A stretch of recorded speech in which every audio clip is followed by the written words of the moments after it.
Sort of. See. Hey, welcome to episode 41 of We Can't Code, So We Criticize. This is a weekly video game podcast between three friends. My name is Ben. My name is Cole. I'm Sam. All right, good. So I guess we'll just get into it. This week we have the top 5 best games of the decade that we're going to be talking about later on, but let's just start off and see how everyone's week is. So, Sam, why don't you tell us about your week? Oh, I'm starting this time? Yeah, why not? You get to start us off. Well, it's been like a month since we've done this, so it makes sense. Christmas time in January to start all that. I get you. I mean, I played like a billion games, but I'm only going to bring up, I think, 1 or 2. So, yeah. Yeah, I've watched a lot of movies, and I've played probably 2 games or so in that time frame. So I guess I'll talk about the game first. The one game I'm going to talk about. So Okay. I don't know. I'm a little hungover. It's hard to string together words or think ahead as to what I'm trying to say. I have been playing Star Wars Jedi Fallen Order this week. This past couple of weeks, I suppose. It's a really good game. Yeah. So you're a Jedi, and you're trying to do some stuff. The game has really good progression. You start out and you don't have any force powers, or you have very little force powers.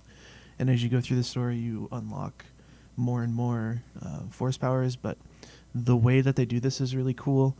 So you were a Padawan before the Purge, and then as you go through the stories, you have memory flashbacks to learn things from your master that he was teaching you at the time. So like force push, force pull, double jump, these sorts of things you unlock later on. The Purge, as in before Anakin Skywalker went ballistic on those little children. It's the Order 66. Yeah, the Order 66 Purge. The Palpatine. Yeah, well, the clone troopers killed all the Jedis. Anakin killed all the kids, Except for the Good one that times. you're playing as, I guess. You Well, escaped. He didn't get all of them. He missed one. Can only kill so Sadly. many children. So it feels like you're starting as somebody who doesn't know anything and turning into a Jedi. So that's really cool. It's a super hard game. For a long time, I was getting just murdered over and over by like bugs and stuff on the ground. Eventually, it took me a long time. I'm on the last boss right now. I believe I'm on the last boss. I'm like 20-ish hours in. It's definitely a block game more than like a dodge game.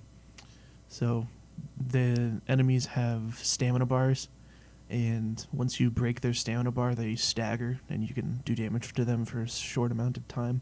I have a question about the final boss. How big of a bug are we talking about? If you It's the biggest bug I've ever seen. It's Bug Vader. all you do is just fight bugs in the game. Really, just an exterminator. You're not a Jedi. I was getting murdered by those ground bugs, but now I'm on the final bug. It's got like the Dark Souls style. You have meditation points to save, to heal, and it respawns enemies if you heal yourself. Okay. The progression, I think, is the coolest aspect. You start out just not knowing anything, being very bad, and then eventually you're, one-hitting stormtroopers that took 5-6 minutes to beat beforehand. So, it feels really good. It's a really fun game. It's like more of a narrative type of game, right? Like, from what I can tell, they're trying to tell a bit more of a story than they usually do. There is a story, yes. And I am sort of paying attention to it, but I'm not all the way through yet, so I don't know if it's good or bad. So, did you ever play, what is it, Force Unleashed? I did. So, how is this game compared to that?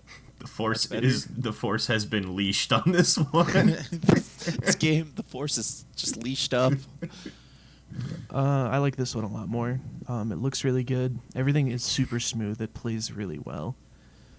I played Force Unleashed before I bought this game, and similar, what's it called? You jumpy type of game, jumpy kill kind of game. I get you. But this game is super good. So, how long is the game? I'm 20 hours in, and I believe I'm on the last boss, so probably something like that. All right. I mean, that sounds like a pretty good bang for your buck, like 20 hours. I always consider like the bare minimum, even if it's like the best game in the world, I'm okay with paying full $60 price tag if I get at least like 6 hours of a good story. Or 6 or 8, but so 20 is like way above and beyond that. And you unlock, I think, 5 or 6 planets, and there's a bunch of secrets and boxes and stuff to unlock and explore on all these planets. There's a bunch of areas that you need a specific force power to be able to get to. So the first time you go to the planet, you can't get there. And then you end up going back to the same planets and being able to unlock all the secrets. So depending on how the story goes, I might just keep playing it to find the rest of the secrets, because it's really fun. So that's interesting to me that, I mean, they used to pull this a lot in like Banjo-Kazooie and stuff, where you would play a world, but you couldn't get everywhere or do everything until you had an ability from like later on in the game. That used to drive me crazy. So it's interesting that you actually enjoy that aspect, because I remember just like hanging out in those areas, like, I don't know what to do. I can't get to this stupid, whatever I have to do, and it's driving me crazy. And then, like, 2 levels later, it's like, oh, now I have the ability to shoot grenades or whatever, and now that makes sense. But it always felt like so frustrating in that moment. So you actually appreciate it, or is it like pretty obvious, like, don't do this now, do it later, or? Yeah, it's pretty obvious, and the game, like, the story takes you back to a couple of the planets, so like you go there one time to do something, and then you notice a bunch of areas that are blocked because reasons, and it's like roadblocks. Well, there's bridges that you have to pull down to be able to cross them, and when you don't have force pull, you can't do that. Yeah. So it's obvious that you have to go back, but the story itself takes you back to a lot of those places, so it's not terrible. The very first planet. Let me just get this out. It's very important. There's this big bug in a room. Of course. He had he was a boss. They have epic monsters that you have to fight. Well, I guess you don't have to fight them, but you can. And I tried right at the very beginning of the game. I tried to beat him for probably like 20 minutes, and he was just kicking my ass. So now, 20 hours later, I went back to the first planet and just railed that guy, and it felt really good. Yeah. That's right. I'm back. You remember me, bug? Back to squash some bugs. Frog thing.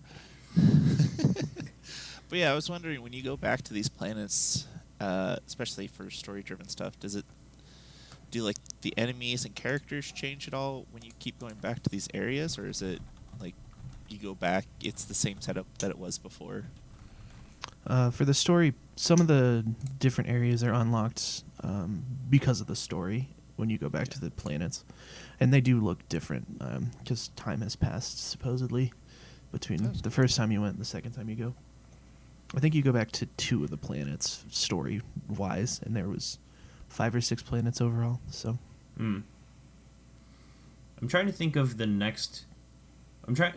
It's amazing to me that there's actually a good Star Wars game out there. People always refer to Knights of the Old Republic, but that game is looking pretty darn old lately. Like, I'm trying to think of the last Star Wars game I enjoyed, and honestly, I haven't played many of them.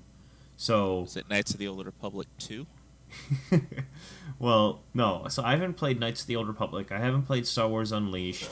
I remember, like, really hating on the N64. There was a game called Shadows of the Empire, and it was like horrible movements, and it was terrible. And I think you played as like Han Solo or like some character like that. But I haven't played a lot of Star Wars games. I just naturally get in my head this mindset of like, oh, new Battlefield's coming out, it's gonna be crap. So it's refreshing to hear that that's not as cursed of a series as I keep hearing it is.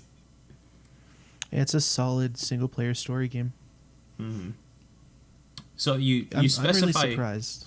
you specified single player right there. Does it have any kind of multiplayer at all, or is it just Just single player. okay? All right. I'm really surprised that Star Wars as a franchise has so many games at all. Like, think of Yeah. the other franchises, like Star Wars has a lot of games. tons. Not very many games that are actually like decent. No, Because but I was going through my Steam library as we were talking about this, looking at all the different Star Wars games, and I have 10 different Star Wars games. yeah, there And was a I've humble only- bundle with like 40 of them one time. Yeah. I've only actually played like a few of them because they were actually good. The rest of them were just straight dog shit. So let's take a look here. I'm just looking at all the games that have come out.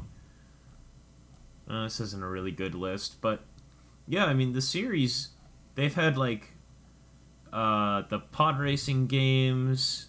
Let's see, the Pod racing game on the 64 was amazing. yeah, I liked that one. That was probably the best Star Wars game in my mind. But keep in mind, I've only played like 2 Star Wars games. There's the Battlefronts, Knights of the Old Republic, Star Wars Galaxies, which my brother really liked. That was a little before my time, though. Did either of you play Star Wars Galaxies? It doesn't sound familiar. Let me look. It was an online game, an MMORPG. Ooh, definitely not. Yeah. I've only played Knights of the Old Republic MMO. Mm-hmm. All right. Yeah, I'd be interested. I've got a list pulled up, but it doesn't show by year. I'd be interested to see if they actually make a game at least once a year, because I would believe it. They seem to come out at least every 2 years. I don't know. I feel like there was such a huge gap between the Force Unleashed and the new Battlefield series because because LucasArts was the one that owned it, and then their company got bought out. So, Well, yeah, under I mean, new that makes company, sense. So there was like a huge gap for a while. I guess that makes sense, because then it's like I don't know how licensing works when the parent company is changing, but yeah, I bet that they had to like renegotiate between episodes 1 through 3 and then episodes 7 through 9 once it went to Disney. Yeah. But yeah, so I think the last big one that I remember from the original like 1 through 3 before there was the gap was Force Unleashed. And then maybe it stuck around a little bit through the Lego Star Wars games, I guess. Those have been around for the last decade or so. Yeah, the Lego series, I feel like comes out quite often, but I mean they ran through all of the Star Wars games pretty quickly already. Hmm. There's a new one coming out in 2020. Lego Star Wars: The Skywalker Saga. It looks like. That makes sense. So they are pumping those out. Mhm. Not that they're bad games. The Lego games are super fun. I always really enjoyed Star Wars Lego games. They're super fun. Yeah. I've played. I mean, just the Lego games in general are really fun. I played the Star Wars ones, the Harry Potter one. I think I played the Hobbit one. You and I Just you and I played the Lord of the Rings one when you could basically walk from the Shire to Mordor all in, like it was one big stretch. I remember that we were fucking around a lot in that game. Yeah. Uh-huh. All right, so that's the you played Star Wars Fallen Order. What was the Jedi Fallen Order. Yeah, what was the movie that you watched as well? You said that you had one of each. I don't really want to talk about it. I watched The Rise of Skywalker as well. Okay. And I thought it was good. I think a lot of people disagree on that, but I thought it was good. Okay. I don't really have anything shocked. to say. Kylo Ren is a super dope character.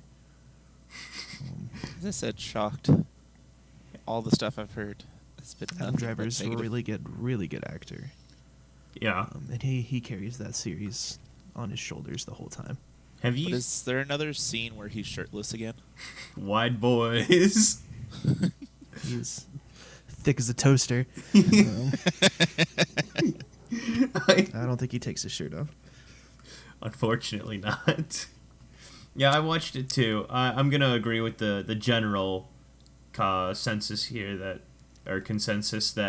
I wasn't a big fan of it, but yeah, I mean, if you've seen it, and you've read the reviews, it's exactly my take. I don't have to really repeat it. But I'm curious, so obviously you have the take of someone who felt otherwise. Why did you like The Rise of Skywalker? What do you think were the best parts of it? You said the acting was good because Kylo Ren. Specifically Kylo Ren's acting. Okay. It's just a Star Wars movie. It's just fun to watch lightsabers. It's super predictable. You know what's going to happen from the beginning to the end. But that's the same with all the Star Wars movies. And I think it was cool getting to see new Star Wars movies in my lifetime, because not something I ever expected to happen. I can almost guarantee you're going to keep seeing them year after year from now on, for sure. All right. Which is, a good or a bad thing. But I like Star Wars as a franchise, and it was fun to watch. They're hitting about 50% on their spin-off movies, though. I mean, I liked Rogue One, and I absolutely hated Solo. So I mean, we'll see what happens next. I think Rogue One is definitely the best new Star Wars movie. Mm-hmm. Yeah, definitely. I love that one. Solo was garbage, unfortunately. And the new trilogy, I mean, if you take a look at it as a whole, I think, in my opinion, it's the weakest trilogy of the three. But it's still just a fun Star Wars movies. Star Wars movies. That's fair. I was going to bring that up as well. I think that everyone rips on episode 1, 2, and 3, but I really liked episode 3 as just an all-around movie. I think there's some dumb parts in episode 1. I think that episode 2 gets a little crazy with the CGI and like Yoda flipping around and stuff, but episode 3, they really bring it all, like it ties itself off really well. That's my favorite movie out of all of them, I'm pretty sure. Yeah. Revenge of the Sith. I do love the prequels. They are really fun. I do love the prequel memes. The memes are always great memes. Always great. Mm-hmm. All right. Unless there was anything else, we could jump over to Cole, see how his week was. There's one more thing. Yes. I am, speaking of how many Star Wars games there are, I'm really disappointed that there isn't more other like fantasy popular games out there. Like, why is there no more Lord of the Rings games that are good? Like, the best one was probably the Two Towers, or for like PS2 and the third Xbox. one. Yeah, the PS2 one's really good. Mm-hmm. Did you ever play Shadow of Mordor though? I played Shadow of Mordor. I thought it was pretty fun. I never played the second one. The second one they added a lot more to it, especially with the whole army aspect, and it was really cool. So, but my specific gripe is, why are there no Harry Potter games? Ooh, that's a solid one. I bet Warner Brothers is probably holding that like $1 billion licensing agreement or something, but like just you go to school, just an open world Harry Potter Hogwarts game. Can you imagine? I mean, if they could just bring back the Quidditch game from the GameCube. The one where you fly through the circles? No. It's called Superman Superman 64. The World Cup, where you're going to play against other people. World Hell Cup. yeah. Loved that game. Yeah.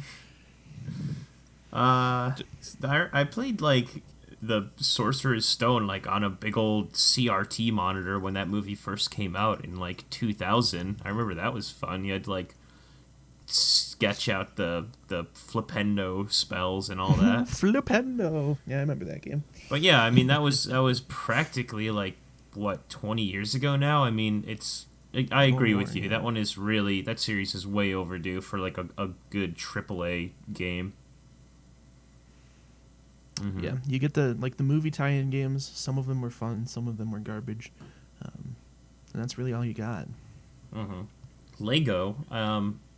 Oh yeah, the Lego games. I played those. Those are fun. Yeah, but once again, they're like a comedy version. Like we have serious. Like there's comedy in Star Wars, there's comedy in Harry Potter, but Star Wars isn't afraid to be more serious, and Harry Potter also isn't afraid to be more serious theatrically. But in the games, it's all like they don't get serious. There's hardly any dreadful moments or like dramatic moments. Yeah. I mean, realistically, first Harry Potter game, I just want to be able to get sorted into a house, go to class, get up to some hijinks, doing some magic. It'd be great. Yeah, It doesn't even have to be tied into the actual story. That'd be. No. Yeah. Mm-hmm. Yeah, that would be cool. Make like, whatever. We're getting kind of off topic, but yeah. Just somebody You made tried a to Harry like Potter slow game. us down by only talking about one thing, but we're just extending these one things out for so long. But I'm okay with this. I feel like I've been on full speed ahead with my games the last 2 months. I bought a ton of stuff for Black Friday that if I got into each one individually, it could take up 2 hours, and you guys don't even like to talk to me to begin with. So I mean, I know that wouldn't be good. It's kind of why we've been pushing off this podcast for so long. Here's another Ben episode, real snoozer. All right, but I agree with you though. Harry Potter, it could really use. They had that mobile game that came out that was supposed to be shit. It was bad. I tried it.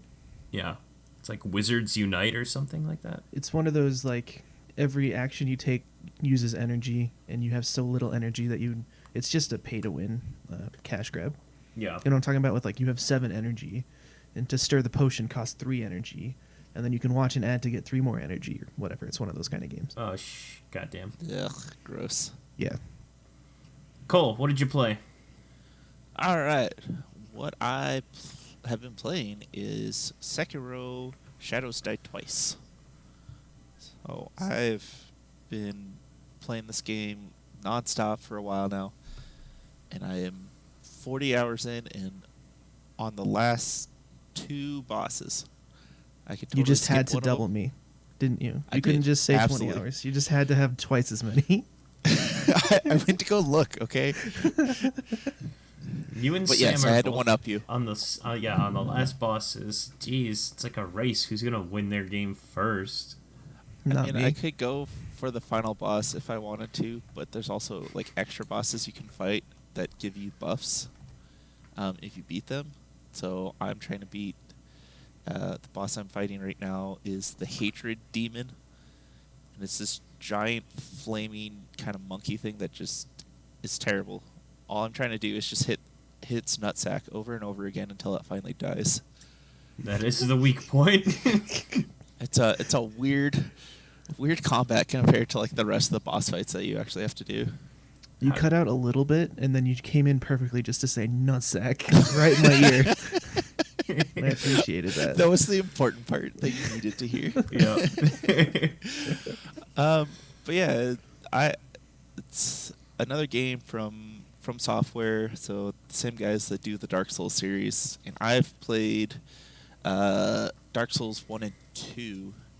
I never picked up Bloodborne at all, but this is a really fun Dark Souls-ish game to come and play. You no longer have like magic spells or like really a ton of customization. You just play as a shinobi who has a prosthetic arm that you can add different attachments to. So right now I'm running around with a flaming axe on my arm, a top hat that blocks everything, and a finger, which is probably my favorite prosthetic because it's all it is literally you add a finger to your prosthetic arm. It's so you can whistle. At women. I'm sitting there catcalling the whole time. But you can use it to attract enemies so you can get assassinations on them, or it causes animals to go crazy. So you can do it with a bunch of guards that have like dogs with them. You can whistle, the dogs will go crazy and just kill off the guards. Okay. So Which is if you whistle, they'll just ridiculous. attack their owners and kill them? They'll just start attacking anything nearby, and pretty much it's always their owner. So I just sit there, just like looking at them, whistle a little bit, and they just go crazy. So yeah, Weird. Okay. as I said, it's the most ridiculous prosthetic because the way you get it is you have to kill that giant monkey thing that probably everyone's seen online, and inside of the monkey you find a finger, I don't know why you're digging inside of it, but you find a finger and you add it to your arm that you already have. That already has fingers, so I don't know why you need to add this random ass monkey finger that you find. But yeah. So far, this game has kicked my ass quite a bit. As I said, I'm towards the very end of it. For Dark Souls games, I've actually only beaten Dark Souls 2. That game was stupid easy. Dark Souls 1, I've gotten to the final boss, but never actually been able to beat because I'm bad and I can't get good. This game, I feel like I've got good, and I can actually do it. Because when I first started, instead of fighting bugs like Sam was, I fight like just basic guys who have swords, and trying to block or parry them and everything was super hard, and I just like constantly get killed by one guy. And now I just run up to those guys and just like instantly destroy them. It feels so good. Mm. And because like I'm on that last piece, I'm going back through on anything I've missed and kind of cleaning up any extra mini bosses or bosses that I skipped over, just to get the extra bonuses. And I've just been going through and just destroying all sorts of things. Yeah. It's been really cool. So I've got a question about. I've never specifically hated these games for the combat, but what I really don't like is that a lot of the items seemed really overbearing with what they said and what they did, and I didn't quite understand. Like, I didn't want to research and read into everything. I wanted something to be like, health potion, great, I know that that heals me. This potion, I know that that gives me, stamina or whatever. So, I guess I'm just curious, like, how easy is it to just pick up and play this game? Because I know the other ones, I always just got like, I don't know what I got, and I never use it. If it's like a smoke bomb or if it's like a this or that. I ended up not getting good at the games because I don't understand like half the items in my inventory. Is this kind of the same thing where you like use a bunch of different items in your inventory, or is it kind of more straightforward? This one's definitely way more straightforward. Okay. So you do get, of course, you like collect random things that you don't really need. But I would say for like the character building and kind of the leveling up system in Dark Souls, you'd be able to level up by putting extra skill points into, say, your strength, your dex, stuff like that. So you could actually build out a character. I thought it was cool, but it also gets a little overwhelming of making sure you have the right stats to go into the final game. This one, when you do like leveling up, you get more health or more attack strength. That's it. Okay. It's not like you're trying to upgrade. You could do upgrades on your prosthetic or weapons, but all it really does is lets you add additional features to them. So, as I said, I had an axe. When I started with the axe, I could just do a quick swing. Your second level up is you can do like a long sweep with it, and your third one is now it's lit on fire. All right. So it's super straightforward when it comes to like the leveling, and the items are pretty straightforward. All right, this gives you extra defense. This gives you extra attack damage. Yeah. Oh, which is nice. It makes it. I actually think this is one of the easier Dark Souls games to get into. That's great. That's all that matters to me. Is I don't care how difficult the game is. It's more just like how achievable is it to like pick it up and just start playing it. I always feel like I had to read a bunch of like every single item in all the Dark Souls. So it's nice to hear that they haven't changed specifically how hard the game is. They've just made it a lot more digestible for newcomers. Yeah, I definitely say this one's way more newcomer friendly, especially because like the regular Dark Souls series, you have different weapons that you have to like kind of understand how they work. This one, you stick with the same sword the whole time. Yeah. All right. Yeah, no, I've really enjoyed this game. Some of the boss fights are just so satisfying when you're able to actually beat them, and similar to like the Star Wars Jedi game that Sam was talking about, enemies have, instead of stamina bars, they have a posture bar. and if you knock them off balance and off their posture, you actually get an instant kill blow, which is really cool and a nice, I'm fun jealous. way of actually beating a boss. I wish there's instant kills in the Star Wars game. Yeah. So like, there's some things that, as I said, I have a flaming axe. They're weak against fire, or they're startled by it. So you just whip that thing out. Their posture goes away, and you just instantly kill them. You just whip it out and startle them, and then you kill them. They get so startled when you just whip it out. That's how I beat the game, by flashing my dick. Yep. Yeah, if I had played this game earlier, I definitely would put this as my game of the year. Alright. So out of 10, what would you say? I would say a 9. Okay. And Sam, we didn't ask you about Fallen Order, but since you're basically there, what would you give Star Wars Jedi Fallen Order? I still haven't come to the end of the storyline, but so far I'd probably get it in an 8 or a 9. Yeah. Alright. One thing I did not mention, but Cole brought it up, so I thought I would mention it now, is the leveling system in Jedi Fallen Order is really good too. There's 3 different options where you can spend your skill points. There's the Force, there's your lightsaber, and then there's survivability. So some of the upgrades just are really cool. There's one where if you're sprinting, you will automatically block laser bolts. There's simple ones where like increase your health bar, increase your force bar, increase your lightsaber damage. So I like the level up system in this game as well. Mm-hmm. And this is the thing where if you get killed by an enemy, they steal your level up bar, so you have to go back and kill them to retain your level up. Oh, really? Interesting. Ooh. I haven't heard about that before. Yeah, so you get everything costs skill points, and it doesn't take away, like if you have 1 skill point, it's not going to take it away, but if you have half of a skill point bar, it will take, I don't know if it's all of it or just some of it, when you die to an enemy, so you have to go back and get that. Mm-hmm. And if you like fall off a ledge and you die that way, you just lose it. So yeah, that's how like the Dark Soul games usually are, is wherever you die, you have to go like reclaim your dead body to get all your experience points back.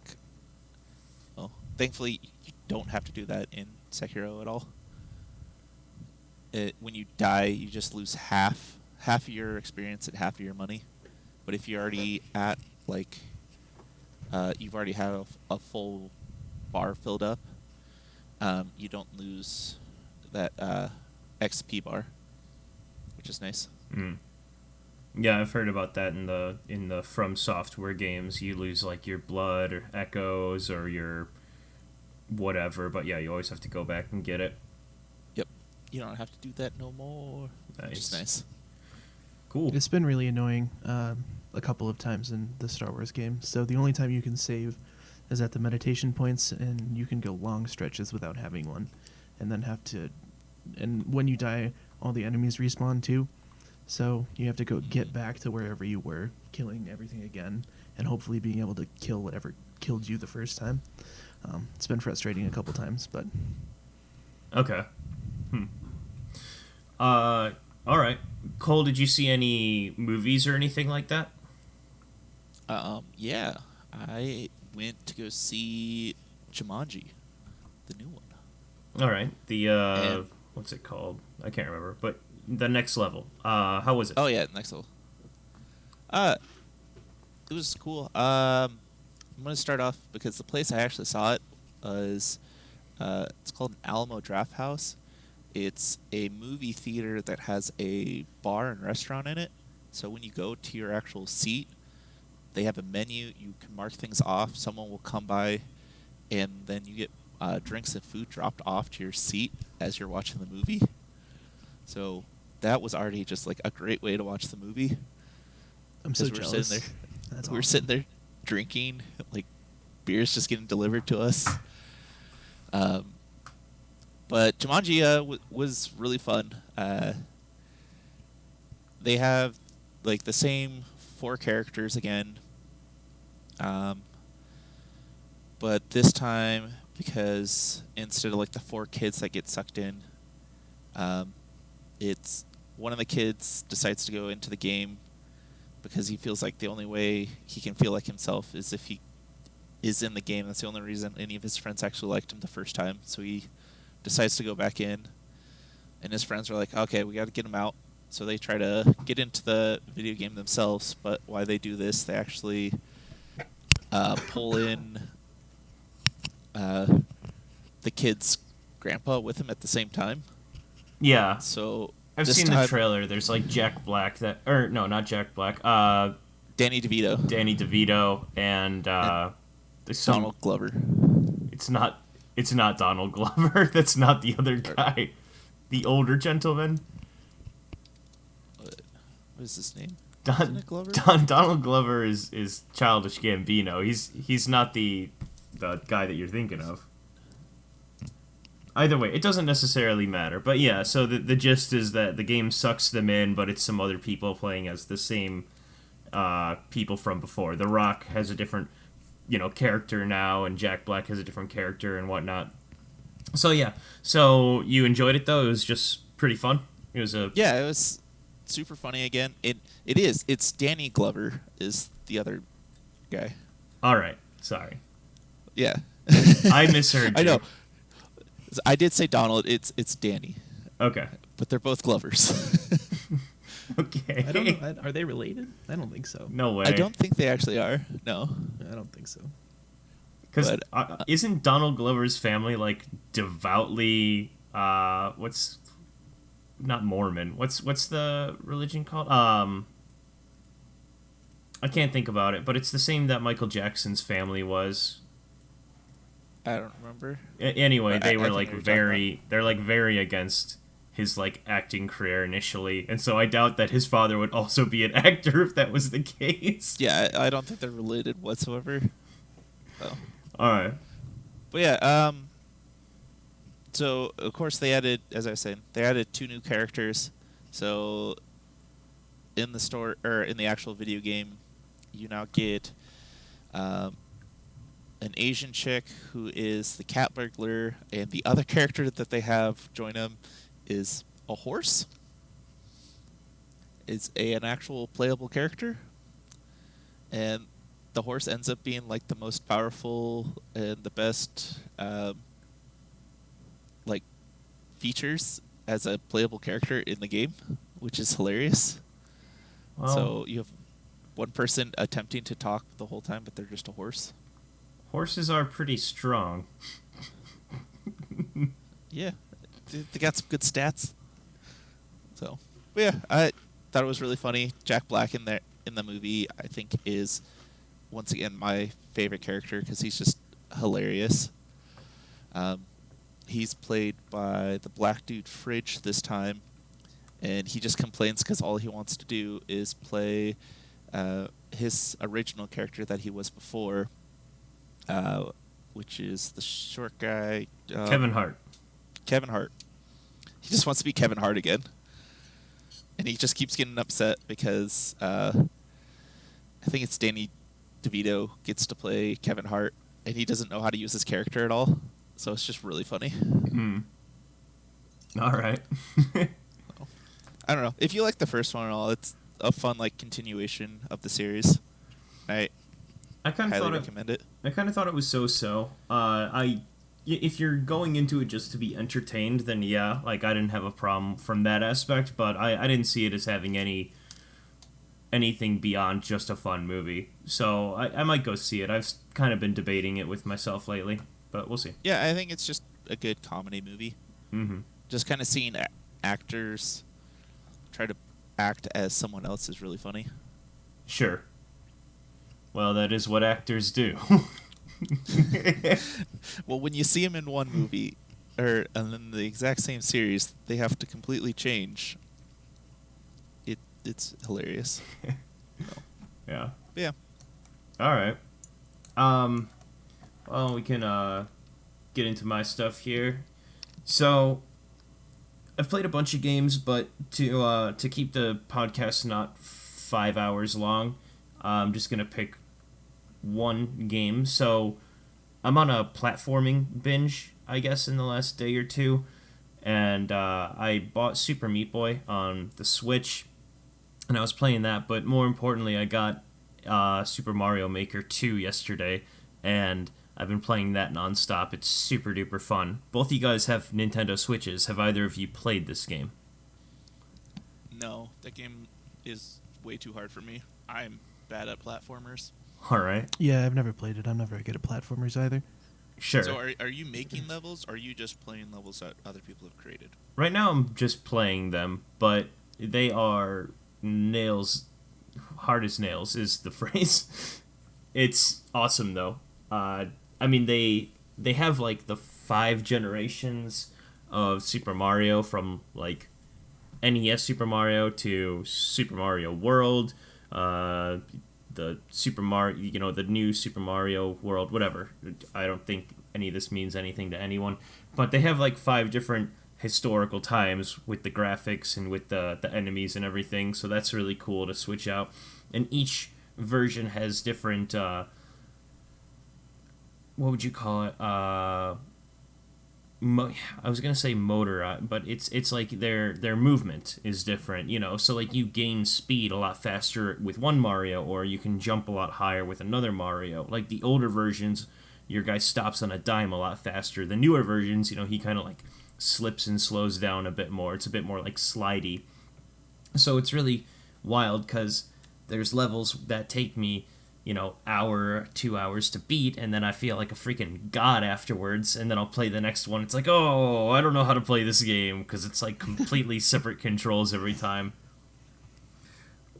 But it's been awesome. I got a Wii U on sale as that system was basically being ousted, and I got Super Mario Maker 1 for that, and then like that month, they said that they were going to cancel the online service for that game. So I got to play a minor amount of the first one, and I loved it, and now finally I can kind of like play the newer version, and it really is great. So I've only had it for like a day. I can't really say much, but I think that it has a lot of potential. And the one thing I will mention is that I've heard the story in this game is pretty good, all things considered. They actually added a story to it, but They have a story mode for Mario Maker? yeah, I thought the whole thing was just to make levels and play out the people's levels that are just hard as balls. yeah. So I haven't opened it up yet, but the big gimmick of the second one is that there is a story mode and there's also multiplayer. So I would say that the story mode is probably, once again, I haven't tried it out, but I can assume they're pre-made levels from Nintendo. And my biggest problem with the game right now is that even though it is great to have basically an unlimited amount of levels that are really fun to play, it has a bit of a problem with keeping my attention for, like, I'll play a really difficult level for an hour or something, and then after that I really have to, like, sit down and think, okay, do I want to try another level? It has a hard problem keeping my attention for really long amounts of time because there's basically zero story, obviously outside of the story mode. If you're just playing the online creations, there it's just go from one level to the next. Yeah. Mm-hmm. Huh. So have you? Does the game start off with the Legend of Zelda add-on, or is that additional DLC that you have to get? Oh no, I got that. I saw it in the speedruns for AGDQ a week or two ago, and I was like, oh, that's really cool. And I just played a level where it kind of shows off all the moves that you can do. So you'll get a Zelda sword, and then you can shoot arrows, you can drop bombs, you can like do the running dash and all that. It's a really cool add-on. I just for like the Zelda stuff alone looked really fun. Mm-hmm. So I don't know how well I would do with any of the Mario stuff because I've watched some videos of people playing and it just looks insane. And trying to get all the perfect movements for all those, I don't think I could do. I'll be honest. Just the Zelda stuff could be cool.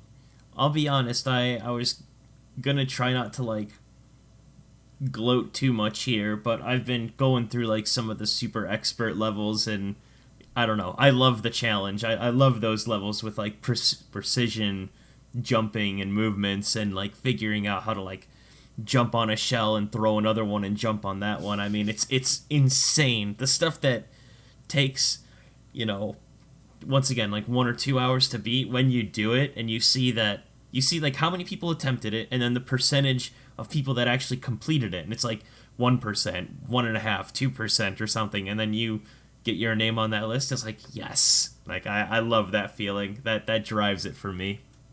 That's awesome. Mm-hmm. And go ahead and gloat. I mean, I already showed that I was trying to one-up Sam earlier, so gloat away, my friend. Oh man, all right. It's time to talk about how awesome I am. Other than that, though, okay, so I briefly mentioned Super Meat Boy, so I'll just quickly say that I've been playing that as well. Since I bought Super Mario Maker 2 yesterday, I also loaded that up and played it like 2 or 3 hours before bed last night, and I'm really trying to like get through all the worlds and get like A+ and the bandages and everything, so I'm just like super on a platforming binge. It originally came out? Yeah, I got it for PC, but it's a lot nicer on the Nintendo Switch. I've always seen it on the store, and it seems like such an obvious decision to make that this is a great game for on-the-go play, so that's why I picked it up a second time. It was like $8 or something. Oh, okay. Mm-hmm. Yeah, I played a little bit of Super Meat Boy, but once again, it was another platformer game that just absolutely wrecked me, so I kind of gave up on it. Yeah. Actually, if you were here in Denver with me, the bar that I celebrated New Year's at, they were doing a Super Mario kind of like speedrun tournament. If whoever could get or could finish the game before midnight without, or you had 3 lives, that's all you had, but if you can beat the game before midnight, you get a $50 bar tab.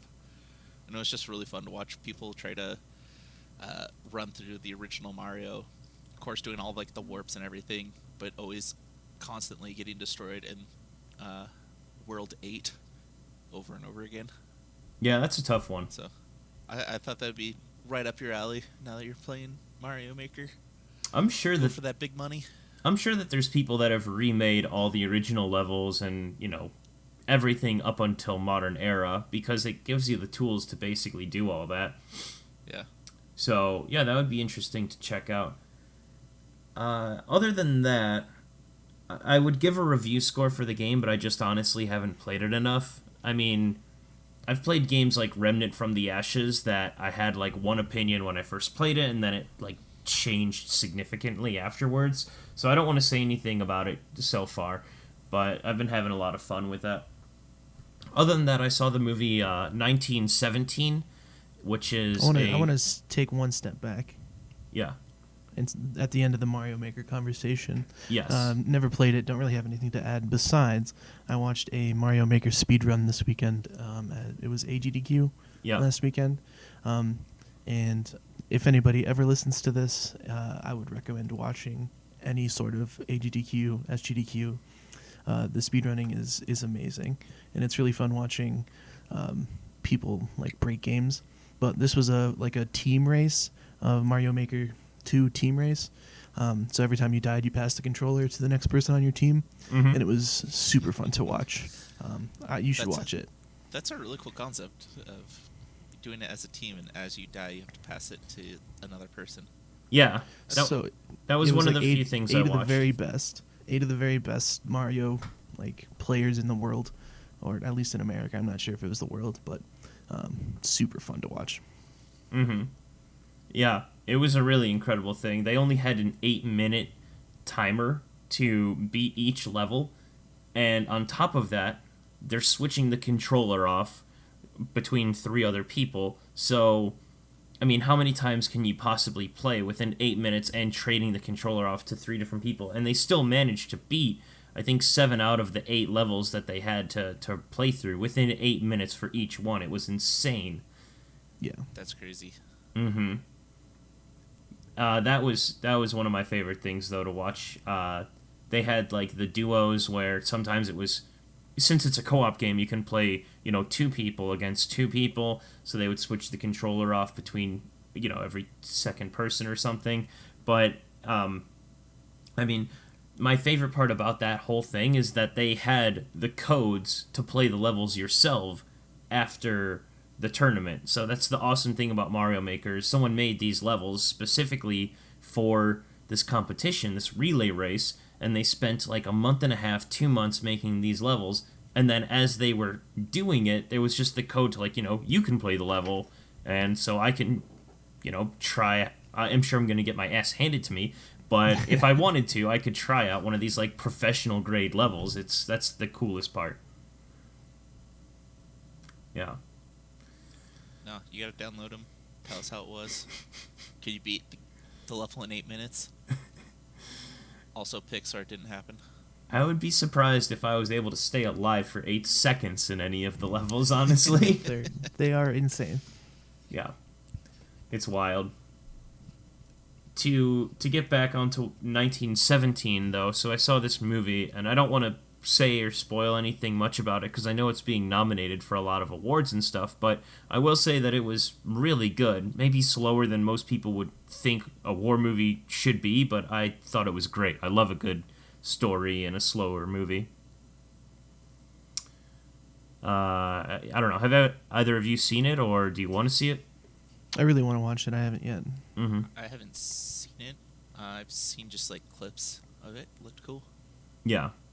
All right. Well, I would recommend it. I would give it at least an 8 out of 10. If 8 out of 10 seems pretty fair, actually. Yeah, that seems good. So, all right, I think that's most everything for what we did in the last few weeks. But we can move on to top games of the decade if you guys are down. Well, I was gonna add one last thing because we brought up speedrunning. Yeah. I have been watching speedruns of Sekiro, and it's insane to watch that game because people can beat the Sekiro in 20 minutes, and watching them just try to cheese through some of the bosses is so crazy and so cool. How does that even happen? I mean, I feel like it would take 10 minutes to beat one boss. Like, the whole point of that game is to kind of, like, wait for the right opportunity to strike. How do you speed run through a game like that? So there's some bosses that they have to fight, but there's ways to glitch past some other bosses. Also, like, for instance, there's a boss that he has a giant spear. He's riding a horse on this giant battleground. He like chases you around. But in the speedrunning, they get on top of the roofs and they get him to actually jump off a cliff and kill himself. So it's just really funny because a lot of the times it's either watching them figure out how to get the boss to kill themselves or just cheese it so that they can get the boss into a perfect spot where the boss can't block or do anything, and they just sit there and slash at him the whole time. For another boss to get him to kill himself, you have to heckle him on Facebook. You gotta find his Twitter account and a bunch of just hate tweets and write him a negative review online. Yeah. Blackmail. Oh my gosh. Yeah, I'll have to check all that out. Honestly, I love awesome games done quick. I'm glad you brought it up, Sam, because it's like one of my favorite things to look for every year. The AGDQ and SGDQ. It's up there with E3 at nowadays. E3 is losing a lot of steam lately. Yeah, I really love those events. I watched the Sekiro speedrun as well. It was insane. All right. So, top 5 best games of the decade. This list took us all a while to make.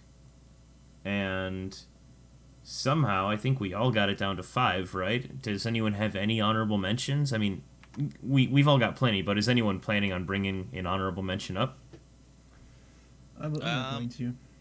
I think I'll just bring up one, just because the concept was really cool. Yeah. All right. Well, so as we've done in the past, we're going to start at the bottom of the list, say number 5, number 4, number 3, then go basically to the next person, number 5, number 4, number 3, then the next person, and then number 2, then number 2, then number 2, then number 1, number 1, number 1. Now, the other criteria here is if we have any repeaters, For example, if my number 5 is a game, but it's Sam's number 2, then he'll tell me, hold off on that. It's on my list. We'll talk about it later. So, with that being said, I feel like I always pass it off to one of you guys first. So I'm gonna start us off, Yeah, man. you started off, buddy. It's a new year, Buddy. It's a new you. Start it off. All right. Sounds like it's unanimous there. My number 5 is a game that I attempted to get Cole and Sam to both to play, but I think that they maybe enjoyed it, but not nearly as much as I did. This game is Dungeon Defenders. Is this on either of your lists? It's not. It's not on my list, no. Okay, then It's a fun game. I will continue to talk about it. This is the game that is on my Steam number 1 most hours put into. I think it's at like 344 or something like that. It's some wild, absurd number. And it was one of the very few online games that really captivated me, and I became a big part of that community. That doesn't typically happen. Like, if you play an online game, you're just kind of there to enjoy it. But in Dungeon Defenders, it's a cooperative game, but if you go further into it, it's got a lot of loot, like Diablo style, and you do a lot of selling. So I had a really high ticket kind of shop that I owned because I played so much, and I would just leave the game on all night, and people would just like come and jump on into my shop, buy some stuff, and then with that money, then you could buy other things, and they just kept adding on more and more to the game. So I have played hundreds of online games, but this is one of the few that I actually felt like I was a big contribution to that community, that I was more than just logging into a game to play and then to stop. Like, I was contributing towards other people's experiences by being a shop owner who, I like to think that I had some pretty decent stuff. So, oh man, I want to keep talking and hyping this game up. It is one of the 5 best of the entire decade, It is a really fun game. Like, I picked it up for the 360, and I played that for quite a long time and had a ton of fun setting up my different turrets, leveling up my character and everything. I definitely didn't get into it as much as you did, Ben, but playing that game just kind of, I don't know. When you start off, it's a little stressful, but it's kind of just fun setting up a turret, hanging back, watching what all the chaos that ensues, and watching if you can beat the level or not. Yeah. Well, Cole, you bring up a couple good points there. One, I completely forgot to describe the game, which we should keep in mind to do going forward. But in a short sense, it is a tower defense game.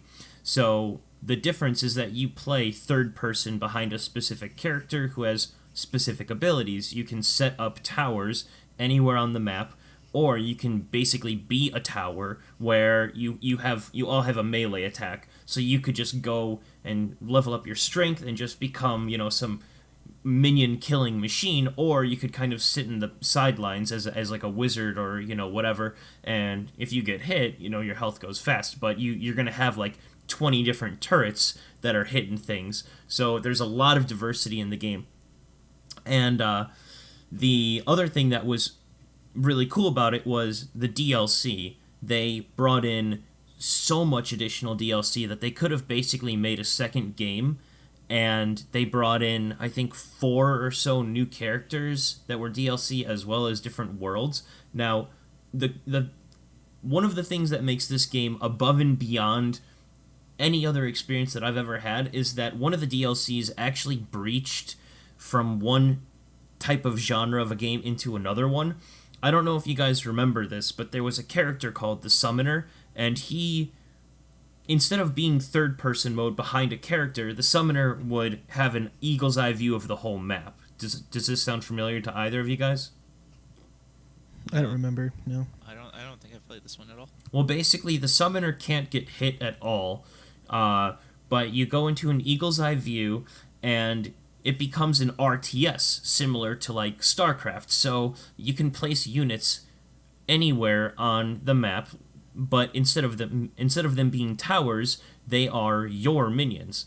and you kind of do the same like StarCraft, like click and drag, and you can send them to certain areas. So he was super cool because it took a style of game, this tower defense, that basically everyone else was playing, and it also incorporated that if you like RTS style, you can play the exact same game, and you can play with your friends, you can play on the same map in the same group, but you can play an RTS if you want, and it was just the coolest thing. I remember playing it and just thinking like, oh my god, it was such an incredible update. It's like thinking, it's like if they tried to add like a rail shooter to The Last of Us or something, and it was like, I didn't expect them to be able to do this, but I love this rail shooter.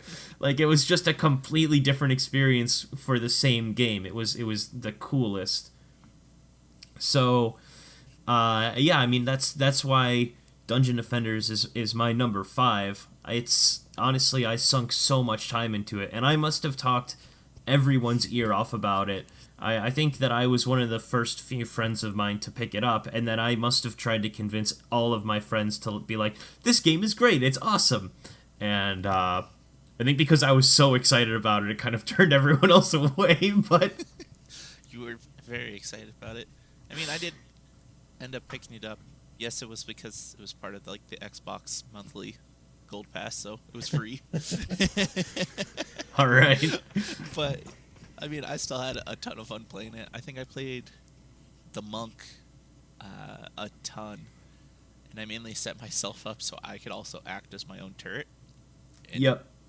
Kind of just powerhouse through a bunch of enemies. So Mm-hmm. the fact that you can actually fight the enemies while setting up towers and everything was a really cool little added feature to tower defenses. Because like before that, I played a bunch of different tower defenses, especially like mobile tower defenses. So just like you always you drop your turrets in one way and then you just click go and you just watch things happen. Being able to actually participate in the actual chaos was like a nice added feature to the game that was really fun. Yeah. The last thing I'm going to say about this, and it's just kind of a fun tidbit, it's not specifically why the game was fun, but just a good story, is that they started to make all this DLC. And similar to like how Borderlands adds DLC, you got a new tier of level. So you get to level 60 and then, now you can get to level 70. And with a new like level that you could get to, you'd also get a new tier of weapons. Instead of them being like rare, they were called Supreme, then Transcendent, then whatever. And basically the prices of these items were so... Like, basically, to shorten what I was going to say is that they inflated their own economy because the prices of these items were so absurdly higher than what they originally intended. So at a certain point, they had to add in a something to save their economy where if you nined out, how much does this item cost? It costs 9,999,999. Like, that wasn't enough for how much an item should cost. So they had to add in an additional thing of currency where it was just one like ultra gem, but one ultra gem, once you break it down, is 9,999,999. So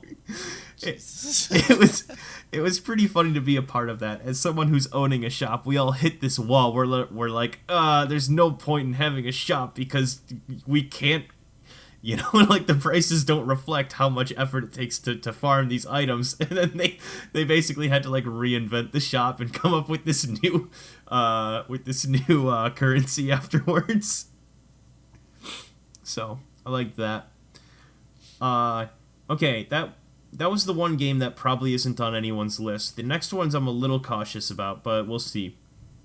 So my number 5 was Dungeon Defenders. My number 4 is Pokemon Go. Is this on anyone's... This one's on my list. Okay. So, I'll skip that for now. So, Pokemon Go is my one I number 4. considered, but it's not on my list. I thought it was a great game, but yeah, we'll get to it later. And then the next one, which I'm thinking is probably on someone's list again, is Call of Duty Black Ops 1. Yep. That's on mine. Okay. So, I'm going to hold off on those, but to repeat it once again, my number 5 is Dungeon Defenders, my number 4 is Pokemon Go, number 3 is Call of Duty Black Ops 1. Who would like to go next? Yeah. Before we go on to someone else, I have a feeling that we're going to have a lot of kind of repeats for each other. Yeah. Just because for sure. It is a decade. And hell, we play a lot of games together, so I would not be surprised if most of our top 5 ends up being almost similar. Like some. That's what I was expecting, is our number 1, 2, and 3 are probably going to be similar. Where you're going to see the most diversity in these lists are probably numbers 4 and 5, because that comes down to, like, personal preference. But the other ones, it's like, we played this as a group of college kids, or we played this as it was more than a game, it was an experience, it was a communal experience. It's a way of life. I'm about to say, Yes. like, I'm pretty sure Sam and I have, like, the same number 1. You would kinda be thing. surprised. I mean, I could be very surprised. I guess we'll have to wait and find out. What are the 5 best games out there right now, Cole? Think about it. Dylon, Best. Dylon, Dylon, Dylon, Dylon. Damn it. All right, Cole, why don't you start with your number 5 then? All right. Well, this works out perfect because you already brought this game up, so we'll go ahead and talk about it now. My number 5 is Knack HD. Great game, loved it. Just kidding. My number 5 is actually Pokemon Go. All right. You got me. No. So yeah, I guess I'll start it off. This is a mobile game, which surprisingly made my top 5, and it is actually the mobile game that I have definitely put the most time into. But the fact that they took catching Pokemon and put it to where you could actually do it on your phone, and was kind of like the greatest thing ever. Because Yeah. I have put so much time, so much effort into this game. It's insane. And I was looking up while you were talking, and I have caught 450 Pokemon that I've registered in my Pokédex. Unique Pokemon or just all? Unique. Okay, yeah. 450 for unique. Total, I have 530. But that's a lot of like shinies or special event Pokemon Mm-hmm. or duplicates for combat and everything. But I thought it was just a really fun Pokemon Go of just bringing that nostalgic feeling of being able to just catch them all. Because when I played Pokemon, that was the only thing I ever wanted to do was just collect every single Pokemon. I didn't really care how strong or anything it was.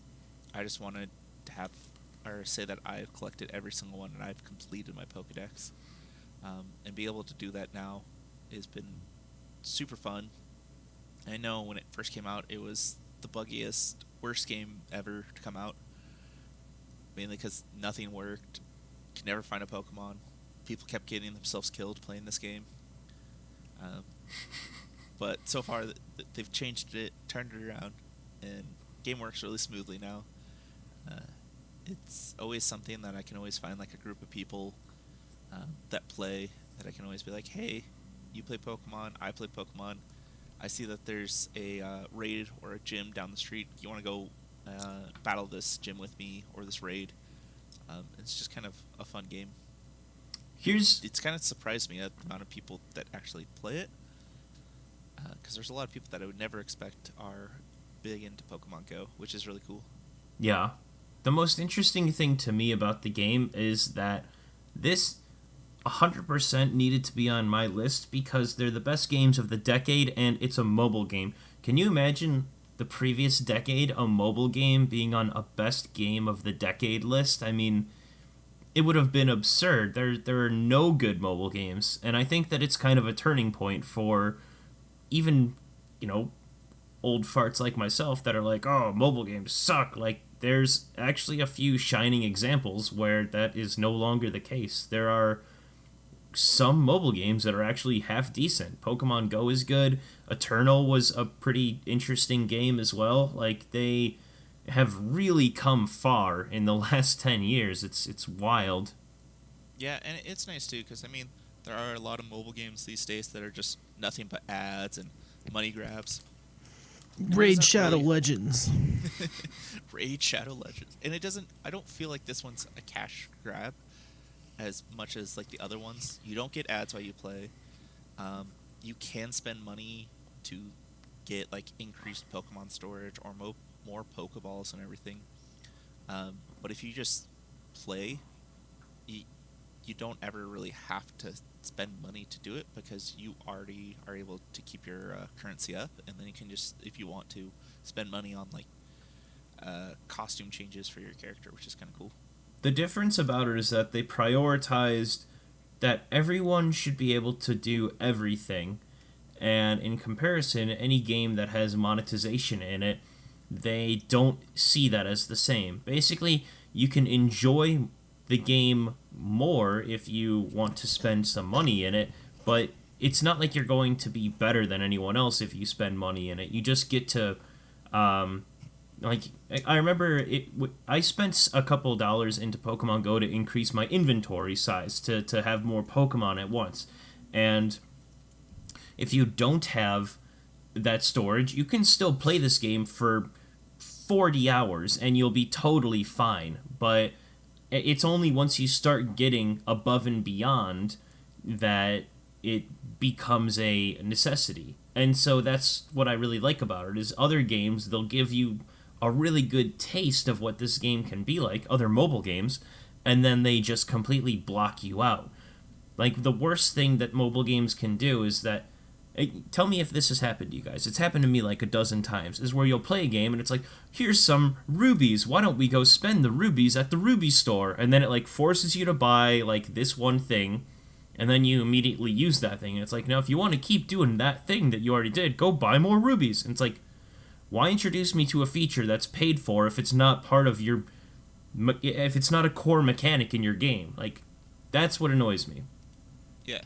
I mean, even with that storage too, like, if you battle gyms and do stuff like that, you get points towards getting your storage increase.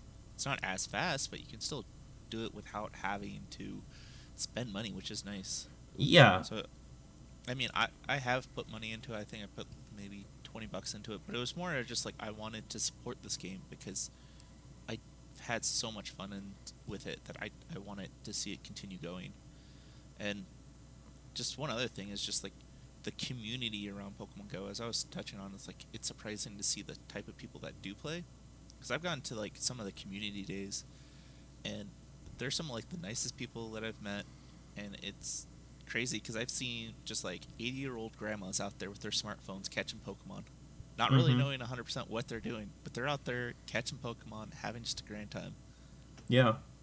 So, Well, I guess the biggest draw for me is that this game came out while I had a travel job. Anyone that's listened to the podcast for a while, I've mentioned this before, but I had a job where I was going all around the U.S., I mean, everywhere. Minnesota, Texas, New York City, Hawaii. Like, I was hitting all different, every corner of the U.S. And this game was released at the perfect time. Whenever I wasn't at work, I was, like, walking around, which I normally did, but now I get to do it and play Pokemon as well. I'm not just, like, wandering around randomly. I was wandering around actually doing something. You know, prior to it, I was like staying in hotels and I was just like, I'm bored out of my mind. I want to walk around just to leave my hotel room. But now it's like, oh, well, we'll go to the mall and we'll catch some Pokemon and, you know, we'll have a good time. And then you'll see other people playing and you'll kind of smile and chat up a little bit. Like, I like that experience. And it just, like I've already used this phrase before, but it was just the perfect time for the game to come out for me. I couldn't have been more outgoing than when I had this travel job. And when I was in Taiwan last year, the same exact thing happened. I hadn't touched it for a year or two, and then I loaded it up, and there I was, just walking around Taiwan as I would have done normally, and, you know, now I'm catching Pokemon too. And that was one of the best things for me. I loved exploring the city and exploring new places and playing this game. yeah, I mean, it's a game that actually gets you up and moving while you play, which is always a cool thing. Like, when I was living in Montana, I would always be like, hey, who wants to just go downtown, down on Main Street, walk around, play a little Pokemon, and then maybe grab a beer afterwards. Mm-hmm. So it was always kind of like a fun little thing to do. Yeah. I mean, even now, it's cold right now. It's middle of January, but even later, I should say, when it starts to get warmer out, I would very much be down to, like, hang out with some local friends, play some Pokemon Go. Like, I live right next to a national park, and I've been there 100 times, but it's just another additional reason to go out and, get moving. It's not specifically because it's healthy or because, I want to, get my pedometer up to 10,000 each day or something. It's just because I want to genuinely do this to have fun. I think that's a huge incentive as to why this game is on this list. Yeah. I think the last little piece for me is just you also collect gifts that you can give out to your friends. And the gifts are the different art pieces or special areas that have a Pokestop. And I always thought it was really cool because it actually says where it's from. So I've actually kept a couple of gifts and Pokestops just from like spots that I've visited. That I'm like, you know what? It's cool. I can always go back into this game and be like, oh yeah, there's my gift from the time I was in Vegas and stuff, and I can see it's like, oh, I remember when I picked this up, and just like the different little memories that go along with it, which is fun. Yeah, the same way that people have like trinkets and souvenirs, this is like a digital souvenir. It's something that can tie you to that memory. So yeah, I could get that. Yeah, I like my last day in Montana. Like, I grabbed a Pokestop, and I still haven't given that gift away. I've kept that one just because it's kind of just my memory of like this was the last day I was in Montana. This was the last thing I did. So give it to me. Fuck you. it's precious to me. Yeah, but that's all I got to say about Pokemon. Quite a bit, but figure if we're gonna say that these games are top 5 of the decade, then we gotta really sell them. So yeah, that's why Pokemon Go is great. All right, so that was my number 5 there. To continue down my list, my number 4 is actually going to be Dark Souls. I know this is definitely not on either of yours because I know you guys have never played these games, but the original Dark Souls is a game that I really, really liked and I really got into. Mm-hmm. And kind of, I know a pretty simple concept, but the whole thing is you're like an undead that has to figure out like what's going on in this world, and as you go along, you just constantly get killed over and over again. But I just really loved it because the difficulty aspect of the game was so crazy compared to like a lot of other games that you play and that you grind through. And like I played a bunch of like Ninja Gaiden back in the day, which was always super hard, and it was really fun having Dark Souls where I can make any kind of character I want. I can play this game any different way and have a good time and just feel super accomplished when I beat any boss or just get past any area. Just that sense of accomplishment of beating this super hard boss always feels super good. And I have like a specific memory of playing the first one where I was living in a house with 4 other guys, and I was showing the game off to one of my roommates and one of our friends, and I was fighting a giant wolf with a sword. Like, this thing had been kicking my ass, but I thought it was super cool, so I wanted to show it to him. And of course, like, the one time I decided to show him is the time I actually finally beat this boss, and I felt so good and so cool of like beating this giant ass wolf with this giant sword. Finally, after like struggling super hard and doing it with people actually watching me do it was really cool. I bet they were all like, "Cole, you're so cool."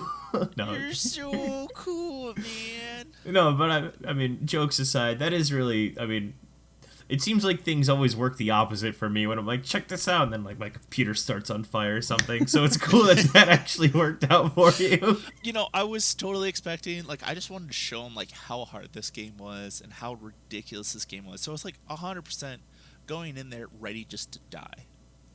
And I ended up like pulling it off. And I was like, man, I made that game look good. That's what's the secret, is no fear. You went in there, you're not afraid of death, and then you won. No afraid of death. Oh. But yeah, the first Dark Souls just has like a special spot in my heart. Um, it Out of all of the From Software games, I definitely have to say I like Sekiro more than the other ones that I played. But Dark Souls just has a special spot in my heart, and that's kind of why I wanted it to be in my top 5 for the decade, just because it's also what got me into the series as well. Yeah, and you could pull from what got you into the series, but also you could say that it had such a cultural shift. You know, people describe it as its own genre now. It's a Dark Souls game, and also it inspired Sekiro, so you could pull at it from different angles, but it makes sense that this one is, even though it's maybe not the strongest title, it's the one that was first introduced to you and kicked everything else off. Yeah, I mean, it really is a genre of its own at this point. I mean, hell, the Star Wars game that Sam was playing is considered a Dark Souls style game where it's just when you die, it makes you regret dying, and it's a game that you just have bad. to get good. Death is bad. It just feels bad. Feels bad, man. So, but yeah, Dark Souls. I know I've already talked a bunch about Dark Souls earlier, so I won't talk too much longer on that one. Bold statements only on this channel. Death is bad. Death is bad. Alright. What's your number 3? Number 3 is going to be Skyrim. Not on my list. Nope. All right, I'm actually surprised. I thought this would be on at least one of your guys' list. It was close. It's okay. I considered this one too. Yeah. This one, It was on my short list, your short list. which was like Yeah, I mean- 40 games. This was hard. I mean, thinking about games over a decade was really hard for me, and it took a lot to like go back and just think about like what games have I played the most, what games do I constantly go back to, or what games just have like a really big impact on me over the last decade. Mm-hmm. And I'll be 100% honest, if Elder Scrolls Oblivion had actually come out in the last decade, that would have been on the list, but that was actually the decade before. I'm glad you mentioned that. Because I loved Oblivion, but I actually really enjoyed playing Skyrim as well. Mm-hmm. I'm not really going to describe this game because, fuck, this is a game that everyone knows at this point because it's been ported to every single system. What's a It's a game- Skyrim? You can play this game on your Alexa, which I have definitely done while making food, is play a little Skyrim.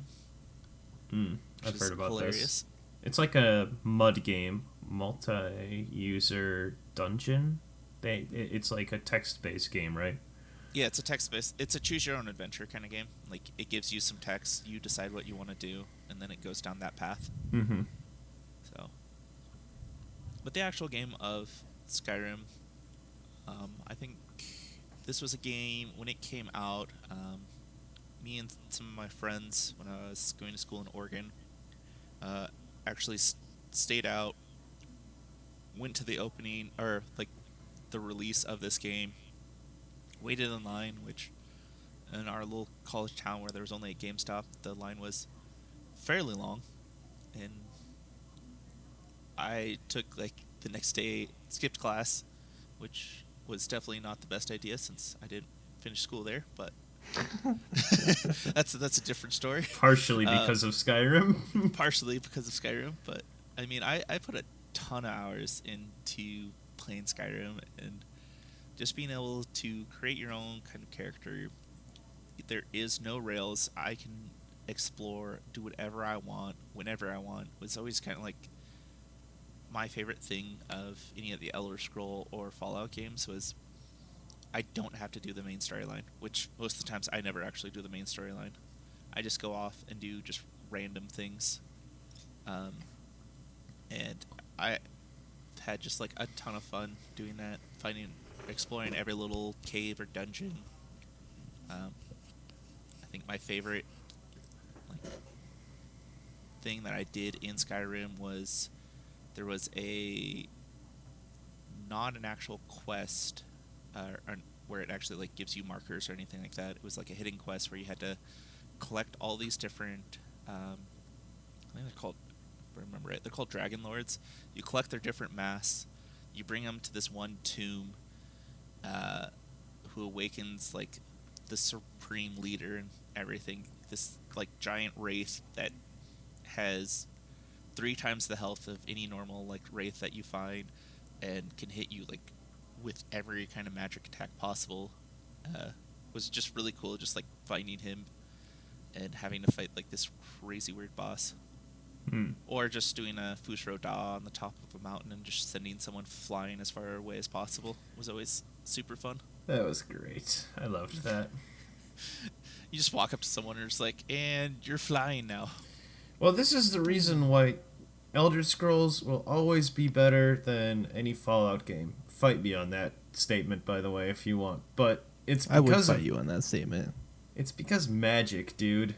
Like, magic makes that game so much better. When you could turn people into animals and when you could make them go flying and stuff. I mean, there's so much fun with the Jabberwocky stick that I had and all this other crap. The Jabberwocky stick was hilarious. Because you could turn people, like, super small or gigantic. You're a also, bucket the giants now. in that game that would, like, hit you with a club and you just, like, get spiked into the ground and then fly straight up into the air. It's not a bug, it's a feature. Everyone was like, this is bugged. And they're like, no, it's part of the game.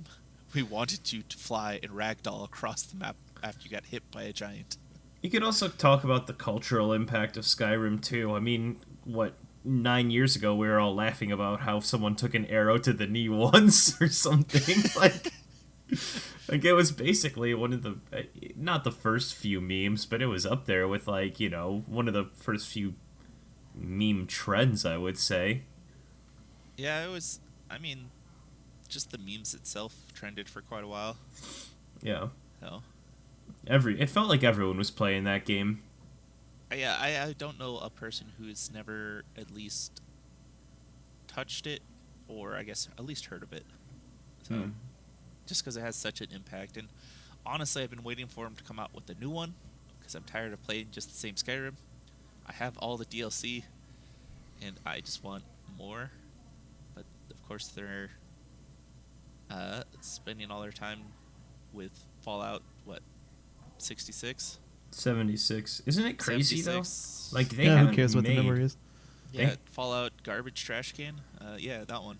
They haven't made an Elder Scrolls since in the last 9 years, I think. I mean, that is insane. Elder Scrolls Online? Yeah, they came out with That Elder Scrolls doesn't Online. count. That was supposed to be their continuation, because there was always the conversation with a lot of people in the community of like, oh man, this would be really fun to play with like friends. So they turned it into an MMO, which... From the outside, it looks decent. I'm just going to go ahead and say that. I don't think it's going to play off as good, but I check it out on trailers and gameplay, and it looks fun. Sam and I played it for like a hot second. It was... Yeah, we Not great. downloaded it. We ran around. I think we got chased by guards for a while. Yeah, we did like the first mission. Stop right there, criminal scum. It's pretty much... We weren't sure what to do, and we accidentally just like started attacking people in town. Yeah. So, but yeah, it doesn't feel like the same kind of Elder Scrolls game. Like, just the visuals, everything looks a lot worse. It does. They made it look worse somehow. Yeah, it looks really bad. So, for me, I always wanted like these games to be just like a co-op where you can have just like one other friend come and join you, just so that way you guys can like both have your character and just show off the different things you're gonna do. Or just have 2 people doing Fusro Da back and forth at each other would be hilarious. My thing is, it doesn't make any sense for them to try to add everyone to a single game. I really like how they'll do small communities of... Like, you can start your own game and invite people to it. If that makes sense. Like, you can make your own server of the game. And if you wanted to have, like, 4 people to play with... then that could be online. That would be cool. Like, Divinity like 2 style. Nice. Yeah. I think it would be like Borderlands style. Well, yeah, exactly. And so, like, you load into your game, and, like, if you killed this person, previously, then that person's still dead. Like, the impacts that you make on the world are permanent, but if you ever fuck up enough, you can just load in a new game or something. Yeah. I thought that idea would always be really cool. Did you ever play Fable 2? No. Yeah. It had multiplayer sort of like that, like what you're describing. Mm-hmm. You could join your friend as your character and play the game through that. It was pretty cool. Yeah. It's like how... Like, I think the reason that Minecraft is so successful is because people can make their own servers and invite whoever they want. If Minecraft's online multiplayer was invite everyone to a single server, like, that would be terrible. That game would not be as popular as it is if, like, you spawn in and, it's just nothing because everything's been destroyed and, like, everyone's made a bunch of, like, wooden penises and stuff. It's like, that game would be shit. But the fact that you can make your own server and invite your own friends and just play with them is a good online experience. I think an MMO being, like, hundreds of people is way too ambitious of an idea anymore. I feel like you have to be a certain kind of person who enjoys the MMO style anyways, of just having kind of that huge community set up compared to, like, I just want to play with my friends. So, and I think that's kind of like where they missed the mark, is they wanted everyone, and they wanted to be the next World of Warcraft, but instead it did not. So, but I know there's talks of the next Elder Scrolls game. They talked about it in the last E3. They announced which was it. Exciting, because it wasn't just Todd Howard going up on stage saying, "We ported Skyrim over, so you can play it on your vacuum now, guys." This just works. Just, you guys like Skyrim so much, you can play it on your commute to work now. We put in your newest Teslas. There you go. I'm not even excited for the next one. What? You're not excited for the next one? No. Did you play Fallout 76? Nobody did. Is that a rhetorical question? The fact that people Nobody even did. do. Did you play Fallout 4? Those games, Yes. they need a new engine so bad. Those games all look like they were made in the early 2000s. I thought Fallout 4 wasn't terrible. It was definitely better from New Vegas. Oh, heavy hard disagree. Really? You're gonna New get a lot Vegas of is hate like coming the your best way. one. New Vegas is everybody's favorite. I like Fallout 3 better than New Vegas, but New Vegas is a very good game. I like 3 better than New Vegas. I could never get through New Vegas because you had to make a decision on what you wanted to do with all the different tribes. Mm-hmm. And I never wanted to make a decision of, like, just wiping a whole group off the map. So I'd always just kind of, like, stop there. I was like, okay, I'm done. Easy, just join the Legion. You're right, I should just join the goddamn Legion. You try to kill everyone. Why do I only get to destroy one faction?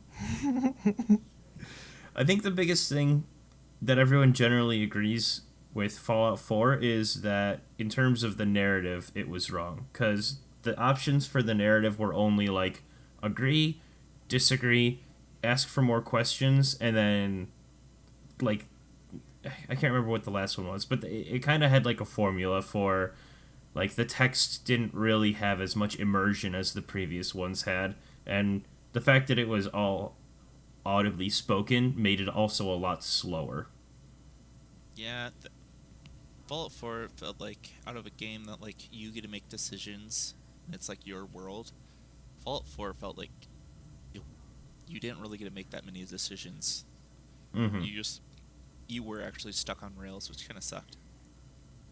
But that's, from what I can tell, that was the biggest reason why people didn't like Fallout 4. Other than that, I would agree with Cole. I mean, I think that adding a lot more color to the game was a big improvement, but just the narrative really drove me away. Same. All right. But yeah, that was Skyrim, my number 3. All right. To bring it all back around after we constantly get sidetracked on our conversations.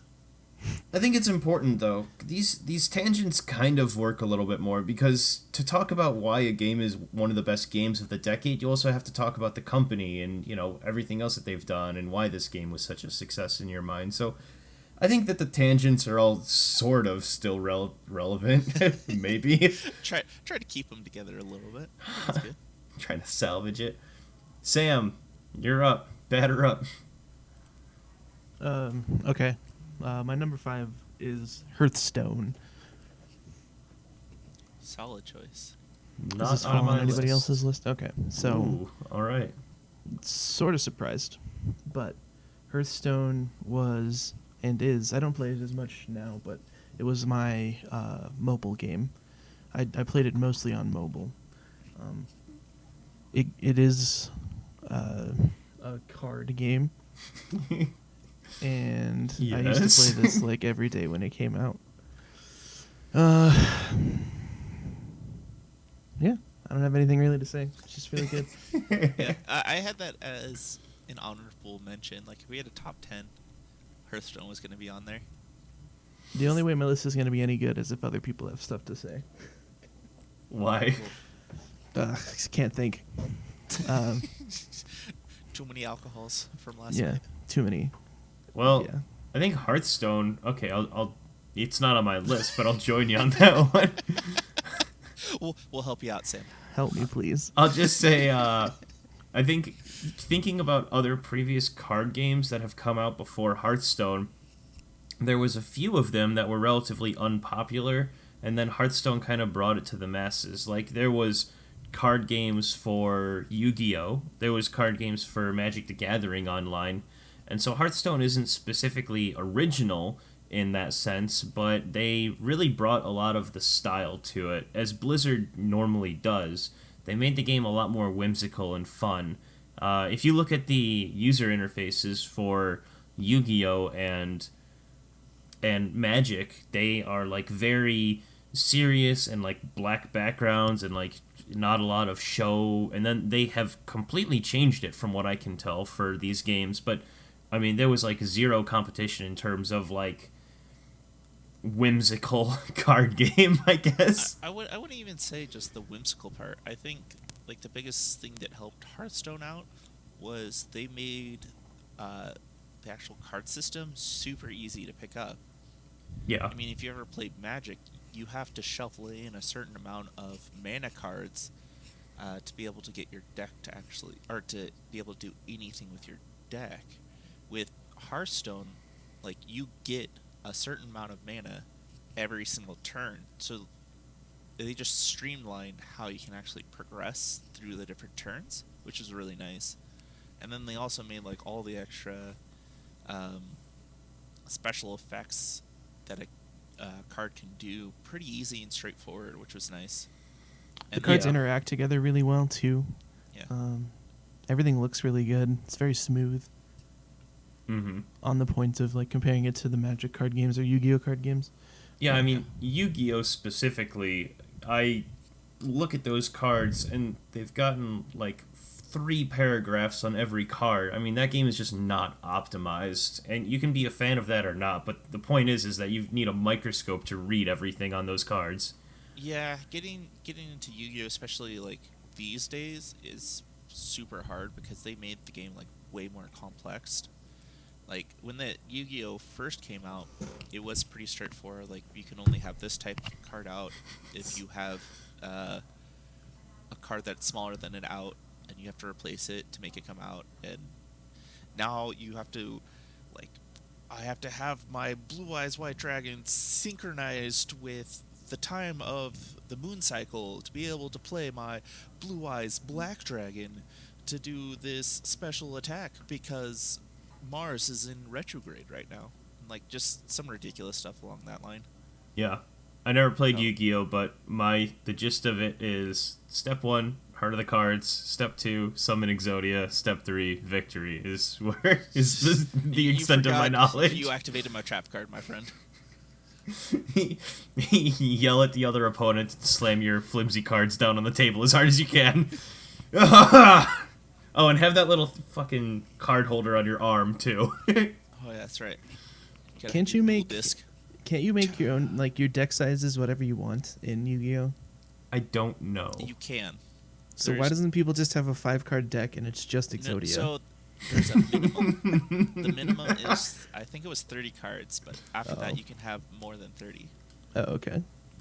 So it's like you can be insane and just have a huge deck, which there are actual builds for that, Yeah. where you have a bunch of cards and then you just hope for one card that lets you burn through the rest of them. I've seen that before. People only have burn cards, and then all that they have is in their deck is like the one card that they're looking to play, whether it is an equivalent or something similar to Exodia. But basically, Yeah. all of their cards are just discard, grab 2 cards, discard, grab a card, and then they just keep doing that until they find the 1 or 2 cards that they The 5 want. pieces of Exodia. Yeah.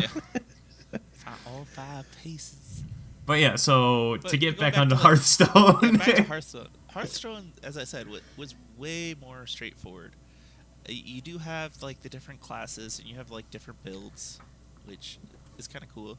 So you can play as like a mage, a druid, a paladin, and Warlock. warlock, And Shaman. I think That's the most interesting thing too about Hearthstone is that the other card games, I mean this might sound like a very redundant sentence, but I promise it's going somewhere. The other card games are based on card games. Hearthstone is based basically on a video game. So there are things that you can do in Hearthstone, like random card generators and like this will attack a random enemy for 5 damage. Like there are things that you can do in a digital board that you can't do in a physical game, or at least it would be about a lot more complicated. So they took a lot of elements that basically are unavailable to Yu-Gi-Oh! And to Magic, and they made it so that it was not only accessible but also preferred and exciting to play on a digital board. Well, yeah, they also, I mean, with the fact that you have to actually pick a class, I think makes a huge difference, because your actual like class matters, because you get to use your hero as like an additional card or person out on the board, because they all have different abilities that they can also play if they don't have any cards that they want to play that turn, which is kind of cool little added aspect. Mm-hmm. So like I'm a mage. Oh, I don't really have any cards. I'm just going to use my Arcane Blast and hit you for 1 damage. Cole, we've been over this. You're not a mage. You work in sales. I'm a wizard. I'm a wizard. All right. I've watched some professional Hearthstone tournaments, and it's really, I think it's a good esport. It's really fun to watch. Everybody knows what's in the decks because it's what's optimized at the moment. And there's counters, deck counters, specific deck counters and stuff. It's very fun to watch the like high-end Hearthstone competitions. Mm-hmm. I have watched a couple like pro streams for Hearthstone. It is pretty fun to like check out their card decks and how they go through things. I agree. It's a really good esport as well. Hearthstone is a good game, and that's why it's my number 5 game of the decade. Okay. All right. My number All right. 4 game is Minecraft. That's on my list. It is not on my list. What I is have wrong played with it. you? I don't know. It wasn't as big. Minecraft? I mean, Minecraft's the biggest. What It's is the this biggest game probably of Minecraft? all time. All right, so we'll talk about that later. My number 3 game is The Binding of Isaac. Not on Not my list. All right, so The Binding of Isaac is a roguelike dungeon crawler, as we all know. When Ben introduced me to this game, it totally sucked me in. I would play Binding of Isaac in queue times for a game that we're going to talk about later, and just pretty much every like moment of free time when I wasn't doing anything else, I was trying to climb through Binding of Isaac and beat Mom. All the different combinations of items that you can get, some of them work together, some of them work horribly. It's just a really, really fun game. Yeah. No, that was a game that we all kind of played when it first came out, and I just remember every day I was like talking to you guys and everyone else, like, oh, how further did you get this time? Oh, I got this far this time, or I actually finally unlocked this. Oh, Binding of Isaac was the most multiplayer single player experience I've ever played. we were all playing it at the same time, as Cole was gonna say, but yeah, I thought of that phrase and I wanted to mention it. Even though we never played with each other because it's single player, we all were basically like in the same room playing the game for hours on end. I remember in college. yeah. I Yeah. was about to say, wasn't there like 6 of us at a time, just all playing Binding of Isaac, just all trying to see who can get further than the other person? It Yeah. was hilarious. Well, I don't know if we ever did this, but I remember watching some stuff on Twitch where people would do Binding of Isaac races, where you start at the same time and then you race to whoever gets to the first main boss, Mom, on like level 5 or something. And I always thought like that would be a cool idea. But yeah, like it goes to show how much people loved this game, that they were willing to like, it's a single player game, but they wanted to make tournaments out of it, you know? It's one of the games that I own it on my computer and I own it on my Switch as well, and I play it all the time on my Switch when I don't want to like get sucked into some Zelda game or some Mario game or anything, and I just have a couple quick minutes. It's a really good handheld game. You can just play a quick round, and depending on your time, you can keep going or you can stop. I mean, it does help that they updated it so you can actually pause where you're at. Yeah, Save pausing's the good. game. Before, when we first played it, there was no saving, no quitting the game. If you wanted to pause, you'd have to pause in that room, leave it open on your computer where you're at, and come back to it later. Mm-hmm. And the modding community as well, I'm going to go ahead and say that the only other community that I've ever used for modding is Elder Scrolls and Fallout, but Binding of Isaac has some incredible mods, and so much so that they have the creator of the game, Edmund McMillan, and his company, Nicalis, I think, they have added in mods as like a monthly thing where people make the most, whatever the top most interesting thing is, they'll add it to the game every few months. It's just a really cool idea. So far as one of the mods that they added in was this whole other 2-level series where it's like a water world and a fire world as well. I mean, it's insane, and the game just keeps getting bigger and bigger. And he made this game by himself, didn't he? It was him and one other guy, and then I think they had a falling out lately, but yeah, it started out as just him and another dude. Which is insane to me. Like, it's so good, and it was just 2 dudes working on a computer. Mm-hmm. Yeah, that is crazy to think. Just because that game was pretty big and actually pretty popular too, so. Yeah, still is. Still is, yeah. I like to ported think all over the place. I like to think that Super Meat Boy was the first indie game that I was like, this is an actual genre of games. It's not. I remember playing it and thinking that every other experience I've played before then was like a AAA game. It had a physical version at Blockbuster Family Video or something, and now this was the first game that I downloaded. I had no like digital version or no physical version of, and it was like my most played game that year. So yeah, it like really, Super Meat Boy was that first game, and then Binding of Isaac being the same creator, yeah, that whole company like opened up that door for indie games for me. Well, yeah, that actually was the time when I first got onto like Steam, and that was one of my first Steam games that I ever had. Mm-hmm. Was Binding of Isaac because of you guys? Yeah. But yeah, basically just backing up what Sam said. It's absurd how many combinations of items you can get. Up until that game, I don't think I've ever seen so much diversity in like attacks and combinations, and that easily is the biggest draw of it. Yeah, your playthrough is never going to be the same back to back. It's always going to be different. Mm-hmm. Yeah. Good games. Good game. Good games. All Solid right. choices so far, boys. We're getting into what I assume is a lot of repeaters here. My number 2 is League of Legends. This That is is on my list. Yeah, same. this is the Unfortunately. only episode I will ever say anything good about League of Legends. I'm by the honestly way. surprised that you put this as your number 2, as someone who has like dropped this game and has not come back to it in At over least like 5 years. 5 years, yeah, seriously. Like the fact you put this as your number 2 blows my mind right now. How much did we play this game? I mean, even if I haven't touched it in years, a decade's a long time, and it consumed at least 3 of those 10 years.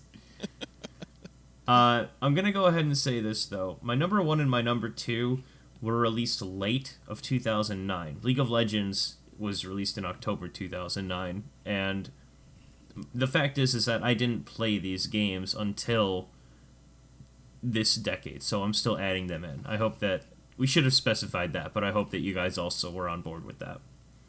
I mean, it was like beta version when it was actually released. Yeah. Wasn't it 2010? Yeah, because they just had their 10-year anniversary. Mm-hmm. Yeah, I believe so. I thought it was the beta version. They had their 10... Yeah. In October of 2019, they had their 10-year anniversary. But, yeah, it's... Basically, no one was playing this game until this decade. Or last decade, I guess. Anyway, Cole, what's your number 2? My number 2 is Call of Duty Black Ops, actually. All right, that was my number 3. So, Sam, is this on your list at all? No. All right. All right, we can finally talk about this one. Black Ops. Black Ops. So, this was probably the last Call of Duty game that I actually played online, like, continuously.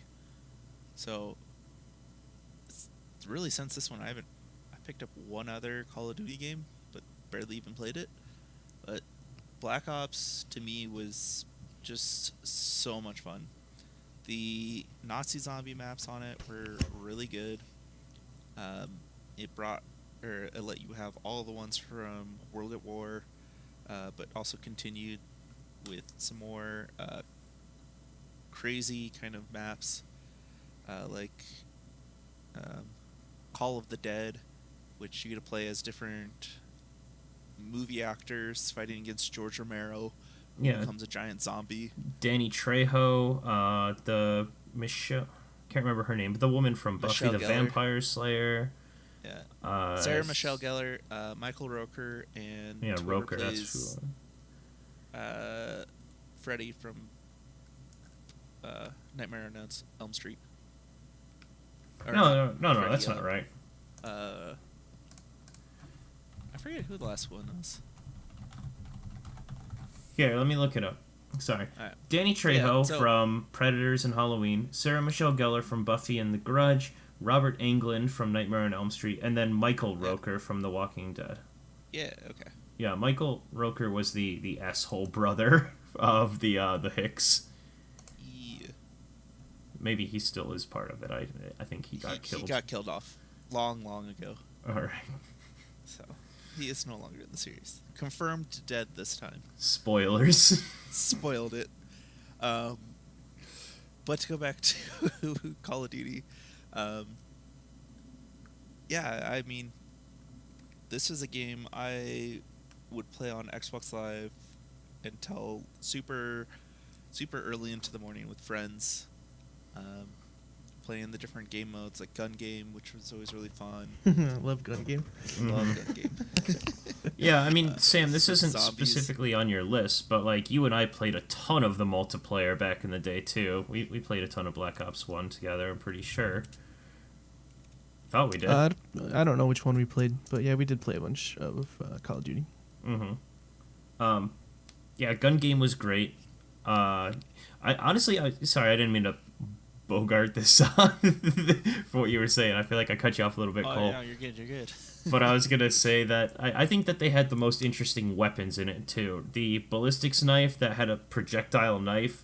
I think that was the first time that was introduced. They had the crossbow tomahawk. that had an explosive tip, which Yep. was also really cool. That was one of my favorites. I remember I had specifically a melee loadout that was explosive crossbow, ballistics knife, and 2 tomahawks. And if I ever got a kill with the tomahawk, I think it reloaded my tomahawks and like all this other shit. And you have abilities like you can always run. Like back in old Call of Duties, you couldn't just constantly run in old Call of Duties, but you had to take breaks. And there's perks to like scavenger. You pick up equipment when you run over someone. You can always run. Stealth. You stay off people's radars. A lot of this stuff has continued into current generations, but a lot of it started around like Modern Warfare and Black Ops 1 era, and they just like it just all clicked with me. I love playing those like cheesing kind of classes, and that one I loved I loved all of that. Yeah, I mean, even the actual story mode for Black Ops was actually fairly good for a Call of Duty game, because this was the one that let you, or that was super controversial when it came out. Vietnam. It wasn't. Was this Vietnam? Yeah. I thought this is the one that had. Oh yeah, you're right. This is the one where you're paranoid and you're like thinking that the guy that you broke out of jail with is like your longtime military buddy, but actually he's just a hallucination that you've had this whole time. And Spoilers for this game that came out in November of 2010. Spoilers. What was that guy's name? Reznov or something? Yeah, Reznov. Yeah. Yeah. Honestly, that one was a great one. I remember breaking out of prison with that guy, and it's like, it's so dumb to remember it now, but I remember the breaking out of prison Reznov, the guy with you. He'd be like running past, and I guess that. Like, the idea is that all the guys were working together, and Reznov was like, "Step number 2, push that truck!" And then all the guys would be like, "Yeah!" And then be like, Yeah. "Step number 3, take that tower!" It was just so dumb, but it was kind of funny, too. Just the start of that, the prison break was always really cool. Mm-hmm. Yeah. Hey, I will let you talk about the multiplayer and the single player, but... I mean, zombies, that's... Zombies is definitely where I spent most of my time. Yeah. I spent a lot of time playing the zombies. That was like one thing that me and one of my good friends from high school would always play like all the time. So I spent and sunk a ton of time. Yeah. So, well, the first game with zombies was World at War. And then Black Ops 1 was where they basically refined that idea. At the end of World at War, they released their 4th DLC called Der Rice, and that one had, like, it was at that point where it just clicked. You could get sodas to make your guy stronger, you could upgrade your weapons. Every 5th round there was dogs that would come at you, and then there was like teleporters and a story and stuff now. And so they took everything that worked well on this last DLC and they made it a full-fledged part of the game in Black Ops 1. So this is where not only did you get all of the things that were in this great DLC, but those were all core elements. And in the future, Black Ops 2, 3, 4, I mean, personally, they started to get a little out of control, but this is the one where it was like perfect. It was within a focused scope, and everything worked very well. The other cool thing about Zombies 2 is that they had Dead Ops Arcade. The bonus game version had a bonus game version, which Dead Ops Arcade is a twin-stick shooter. It was the coolest. which was really funny because the way you unlock it is you unlock it in the menu screen, because how it starts is you're in a chair, your arms and legs are bound to the chair, and you have to, instead of picking an option to play like multiplayer, campaign, or zombies, you just sit there, keep moving your sticks back and forth, and you actually break out of your restraints, and you have to go to the computer in the back where you actually find Dead Ops Arcade downloaded on that computer, and that's how you unlock it for the first time. Yeah, it was a really cool hidden such secret. a cool concept. Mm-hmm. And they could have done it where it's just like a bonus unlockable at the end of the game. They could have done it where it's just like, Konami code that you enter stuff in. But the fact that it was something that was instantly accessible, you could break out of that chair whenever you wanted to in the menu. Something that was not just a code that you input. You had to go to the computer, and there was a small code, but it was more interactive than just pressing buttons at a menu screen. they really made it like a bit more exciting to reveal this secret game. But I think, yeah, that one had the trifecta. It had everything. I think the single player personally was probably the weakest part of it still, but that doesn't mean that the rest of the game was like it still held value, you know. Yeah, and it's still. I mean, I think it still holds up too for just Call of Duty storylines. Just the fact that you were like the bad guy the whole time, or the whole you had this imaginary friend the whole time, which is kind of cool. Yeah. You're gonna spoil the hell out of this game. That's all that I gotta say about Black Ops 1, though. Just number 3 for me, number 2 for Cole, but just zombies is where it was at for me. Same. Zombies was the main thing for me. So. Uh-huh. All right. Sam? Who's next? Number I don't even 2. remember. Sam, it's you. Okay. My number 2 game, which isn't going to be on either of your lists, is Counter-Strike Global Offensive. That's on my list. My the one thing I would enjoy more in life than anything else is to get other people that I know to enjoy Counter-Strike as much as I do. This is the best esport by far to watch. It's the best shooter game ever made, for sure. It's like entirely skill-based. The maps are all good. The economy system is very intricate and takes some time to learn. Super good. Best shooter game. Is it a better shooter than Fallout 76? I wouldn't know. I've never played Fallout 76. No one's played Fallout 76. Come on. But Counter-Strike is a fun game. I would have gotten into it way more if it wasn't for the fact that if your team doesn't like you, they can kick you off and vote you off the team, which would always happen to me. I would constantly just get votes coming through of, oh god, this guy has no idea what he's doing, which was true. I was still trying to learn. Just be more likable. Just try to be more likable. So I'd always get votes to get kicked off constantly. I don't have anything to add, honestly. It's so good.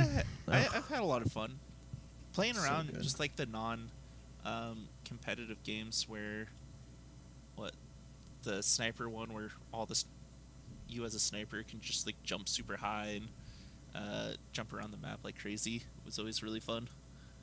I know it's a random custom game, or that one had gun game as well, right? Yeah, it does. Yeah. So, played a few games, gun game with you on there, which was cool as well. If Yeah, anybody ever listens to this, wants to play Counter-Strike, just hit me up. I'm down. I'm so lonely. Let me please have a friend on Counter-Strike. That is my only, like, if I had other people that played this game with me, it would probably be my number 1. But playing solo all the time gets annoying. I feel you. I'm sorry. I suck at that game. Yeah, you Can't do. get You need to good. put in some hours. I keep getting kicked off. I can't. Well, don't play ranked. That's all you let me play is right. You got to DM for like a year or two. The And then closest- you might be ready. Year or two. Perfect. The closest thing I've played to it is Rainbow Six Siege. I think that knowing that I like that game and not Counter-Strike, I think I just don't like the economy in Counter-Strike. I think that's what I've been able to whittle it down to. I like the economy, honestly. It's kind of nice because it's not like Call of Duty where someone who's been playing the game for hundreds of hours has unlocked every single gun. It's just going to come destroy anyone who's first starting off. When you have the economy set up, like, it just depends on how you play that game, not how much you've played previously on what you can get. So it's kind of nice because you can still It's get so good. all the different games and have kind of the same advantage. It's just how good are you actually at the game, which, as I said, I suck. You don't have to unlock any, like, what are they called? People, heroes, whatever. There's no special Achievements. abilities. There's no There's no unlocking guns. It's just how good are you at clicking on their heads versus how good they are at clicking on your heads. See, I like that idea a lot more. Siege was really fun to begin with, but I think that they're becoming the adding more characters was fun for a while, and now it's like overly confusing where I don't know who does what, and there's a bunch of random different shit, and some guys are clearly overpowered than others now. And I mean, I can't remember the last game that I played where a guy was honest to God playing the turret guy in Rainbow Six Siege, and it wasn't a joke. The only time people ever play with him is to troll. But so like I like that idea of it a lot. Is that they don't use such gimmicks. It's just skill basically. Yeah. That's my number 2. Solid game. All right. Somebody play with me, please. Anyone listening, Sam is looking for a friend. Hit him up. Leave a comment down below. Comment me your username. Yeah, could just leave all your personal information so he'll find you. Yes, please. Please dox yourself, and then we'll play some Counter-Strike. The only people who rank you listen to are- this know me, so just add me. Text me. just text you. Call me, beat me if you want to reach me. Hey, we might get famous like 5 years from now, and someone's gonna come back through this, be like, "Oh man, I want to listen to what these guys used to talk about like years ago." Maybe. Find this, and then be like, "Oh man, I want to play some Counter Strike with the same guy." The They'll be thing too is, popular at that point. I Too considered popular. I considered that would happen, and I keep thinking like people are only gonna look back on these just to find like all the racist or whatever like off key things that we've ever said and make some horrible compilation of it. All those like hot take jokes or whatever from the past when like when we're hungover, when we've been drinking, and then something slips. It's not gonna be good news for us to keep these up for 5 years. I promise you. As soon as we get any sort of popularity, you got to take down all the old ones. Yeah, you guys start just taking these down. Absolutely. We've Not. said some things that can never be repeated again. The internet cannot know. We gotta kill all the white people. Okay. So Sam, I figure you're finished with CS:GO then. Yes. So my number 1 is Minecraft. Does anyone have that as higher or equally? That was at my number number 1? 4. Okay, and Cole didn't have it at all on his list. Did not, 'Cause- because Sam and I had the same number 1. Yeah. No, You don't I know called that. up.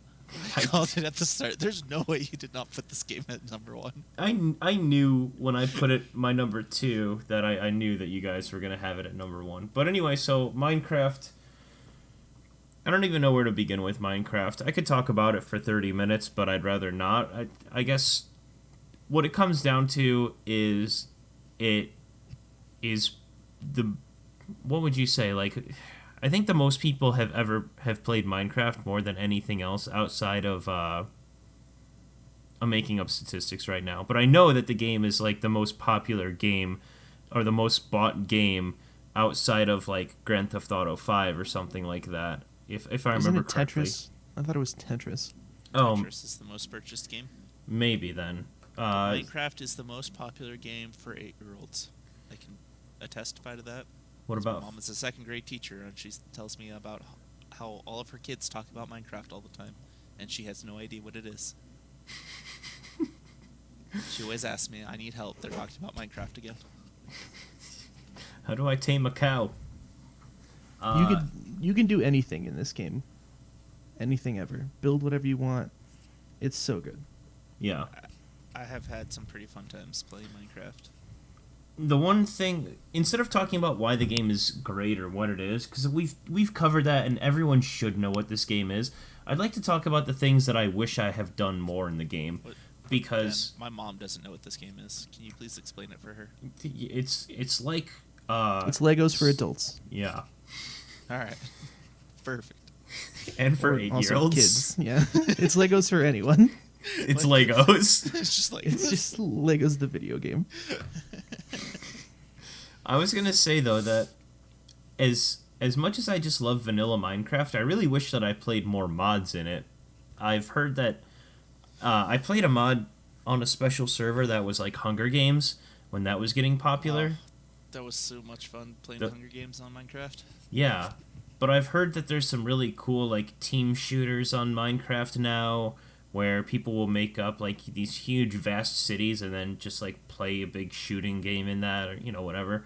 But I mean, it just sounds like it can be any game that you want it to be, as Sam was saying. This game came out over 10 years ago now. It came out once again in 2009, but no one was playing it then.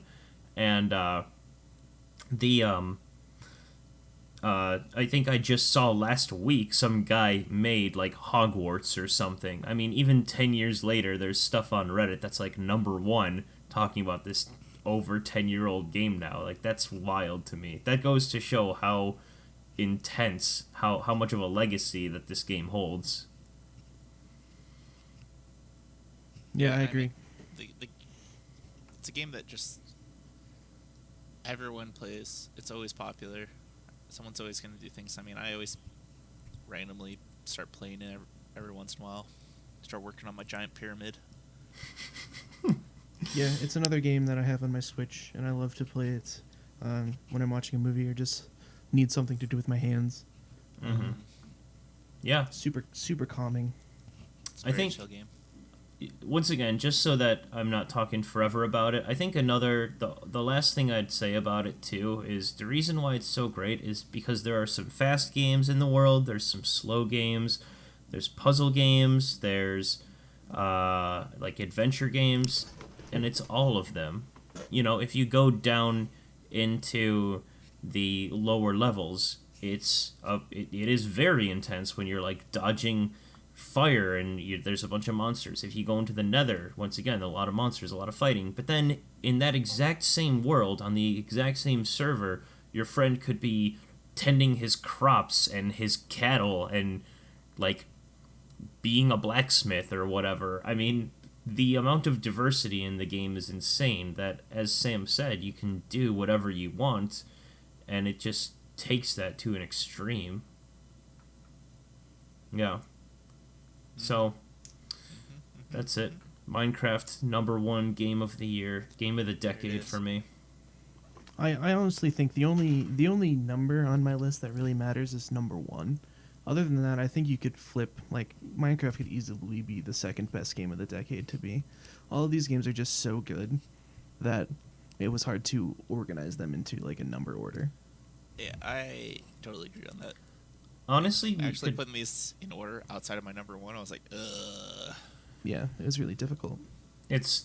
Yeah, because they all are standouts for different reasons. It's not like comparing Battlefield to Call of Duty. It's like saying, Hearthstone versus Call of Duty versus Pokemon Go. They are all good for different reasons.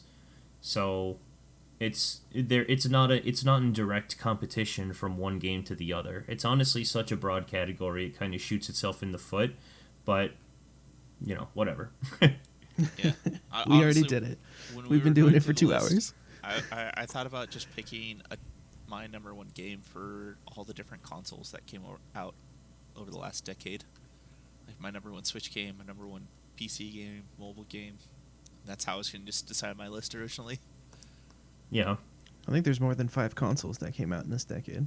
There was. What's your #1 new 3DS game? My #1 new 3DS game? Not the new one, because they made a new 3DS. Oh, and that's what it's called. I don't have the new 3DS. I'm outdated, man. Idiot. No. All right, let's talk about it, I suppose. All right. Well, and Sam. Hold on. I guess before we talk about that. All right, our #1 is League of Legends. Super Mario 2. Super Mario Brothers 2. This game has ran my life for the last decade. Goddamn Rito. Does anyone have a number of hours that they've put? Like, is there a website we could look in to see how many hours we've all put into it? There's no good tracker because it tracks like from your computer. So Okay. I've switched computers in between. Same. But there are some websites that like track it. I think the one that I know is called like Wasted on Wall. Let me look at what that says. Yeah, I think we should all look that up because Because this you is can my also- number 2 as There's well. also ways to see how much you've also spent in League. The amount of money I put in and Sam has put in, it's been insane for a game that is free to play. I also have like 3 or 4 different accounts that have hours, so I'll just look at my main account. Hey, 0 minutes, 0 hours, and 0 days. Awesome. Perfect. Yeah, this website's not working. Yeah, I don't think this is working. I went to type in how long have I, and the first thing is how long have I played League? An average player has spent 832 hours on League. It's a lot of time. Yeah, this website definitely isn't working. But anyways, it's a lot. Are you talking about wasted on LOL? Yeah. Yeah, anyway, what is there? Where do you even start with a game like League of Legends? I think it probably it brought esports to mainstream. You could claim that Counter-Strike did that or StarCraft did that, but it was still pretty niche before League of Legends came along. Yeah, League of Legends has become, is the most popular video game and most popular esports out there right now. Just the number of people that are involved and amount of people they've attracted is insane. And the Because- fact that it came out 10 years and is still the most played game too says a lot. Yeah, just people watching it. More people watch League of Legends than they watch the Super Bowl. A lot. Mhm. Which is crazy. And I mean, I understand League of Legends is across the world, where Super Bowl is the U.S., but I mean, there's 250 million people in the U.S., and the fact that there's more than that watching League of Legends is crazy. Yeah. I don't know, Sam. What do you have to say about League? What? I don't even know where to begin. It's the most frustrating game at times, and the funnest game at times as well. I've made pretty good friendships just through League. I think we've maintained a lot of friendships through League as well. I mean, Yeah.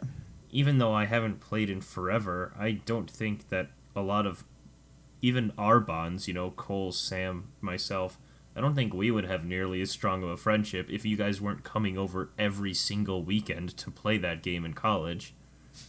Or in me and Sam's case, of just Just never go to class. never go to class. Just, Only play hey, League. Hey, I'm coming over. Let's queue up for a game, man. All I did I mean- that first year I met you. Skip class constantly.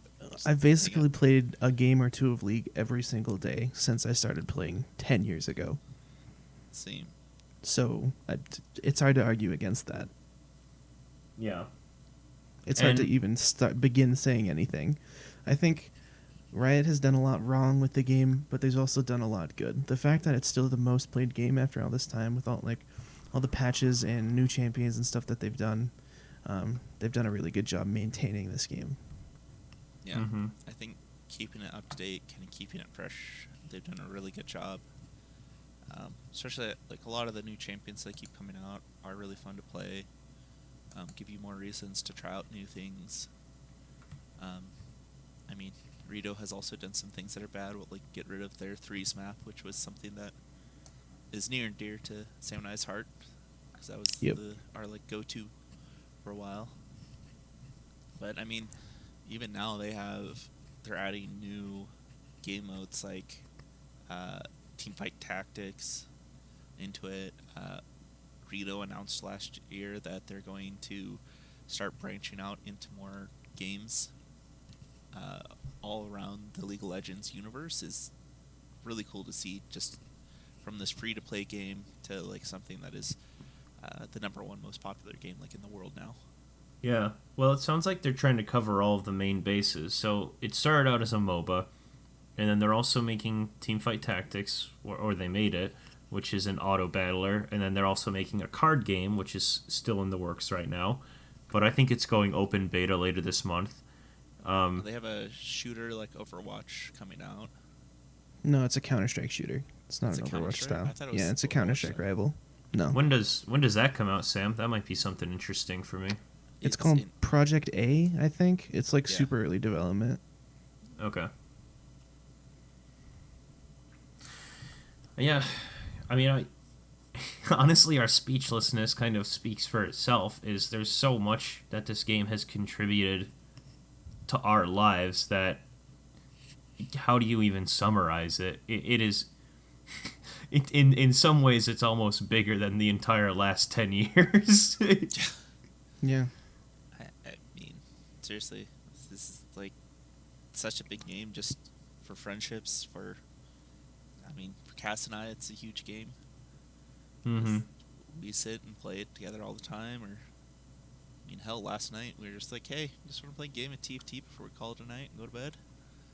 We just hung out, did that. It's fun. It's frustrating. It's got probably one of the most toxic communities I've ever seen.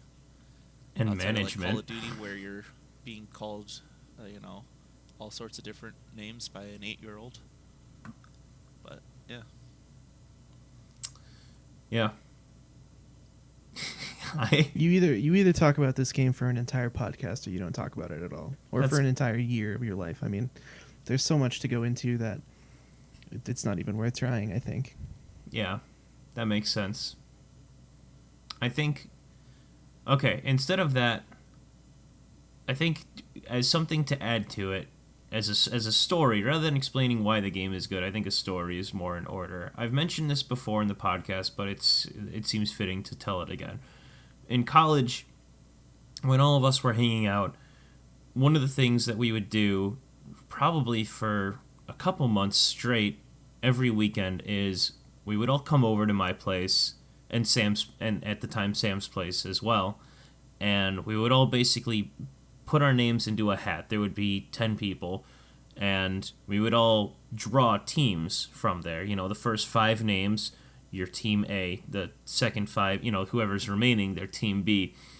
First team would stay upstairs. Second team would go into the basement of the apartment of the house that we were all renting for college, and we would just play for hours until midnight, 1, 2, 3 in the morning, just over and over again, drinking. And we had our own separate room set up specifically for League. It was just a big ass wooden table. Like, we made this fucking table to play beer pong, but basically also a main reason was to play League. And it was just a way that all of us could be in the same room, sit computer to computer like how they do professionally, so we could all communicate and not be like, like hanging off of different cabinets or tables or whatever, plugged into random places. Like this, it was purely a setup for team versus team League of Legends. And the fact that it not only was friendship defining, but it defined basically our interior design for, as I mentioned with this table. I mean, how many? I think at least every single year, someone dressed up as in Halloween as a character from this game in our friend group. At least one person, if not like 3.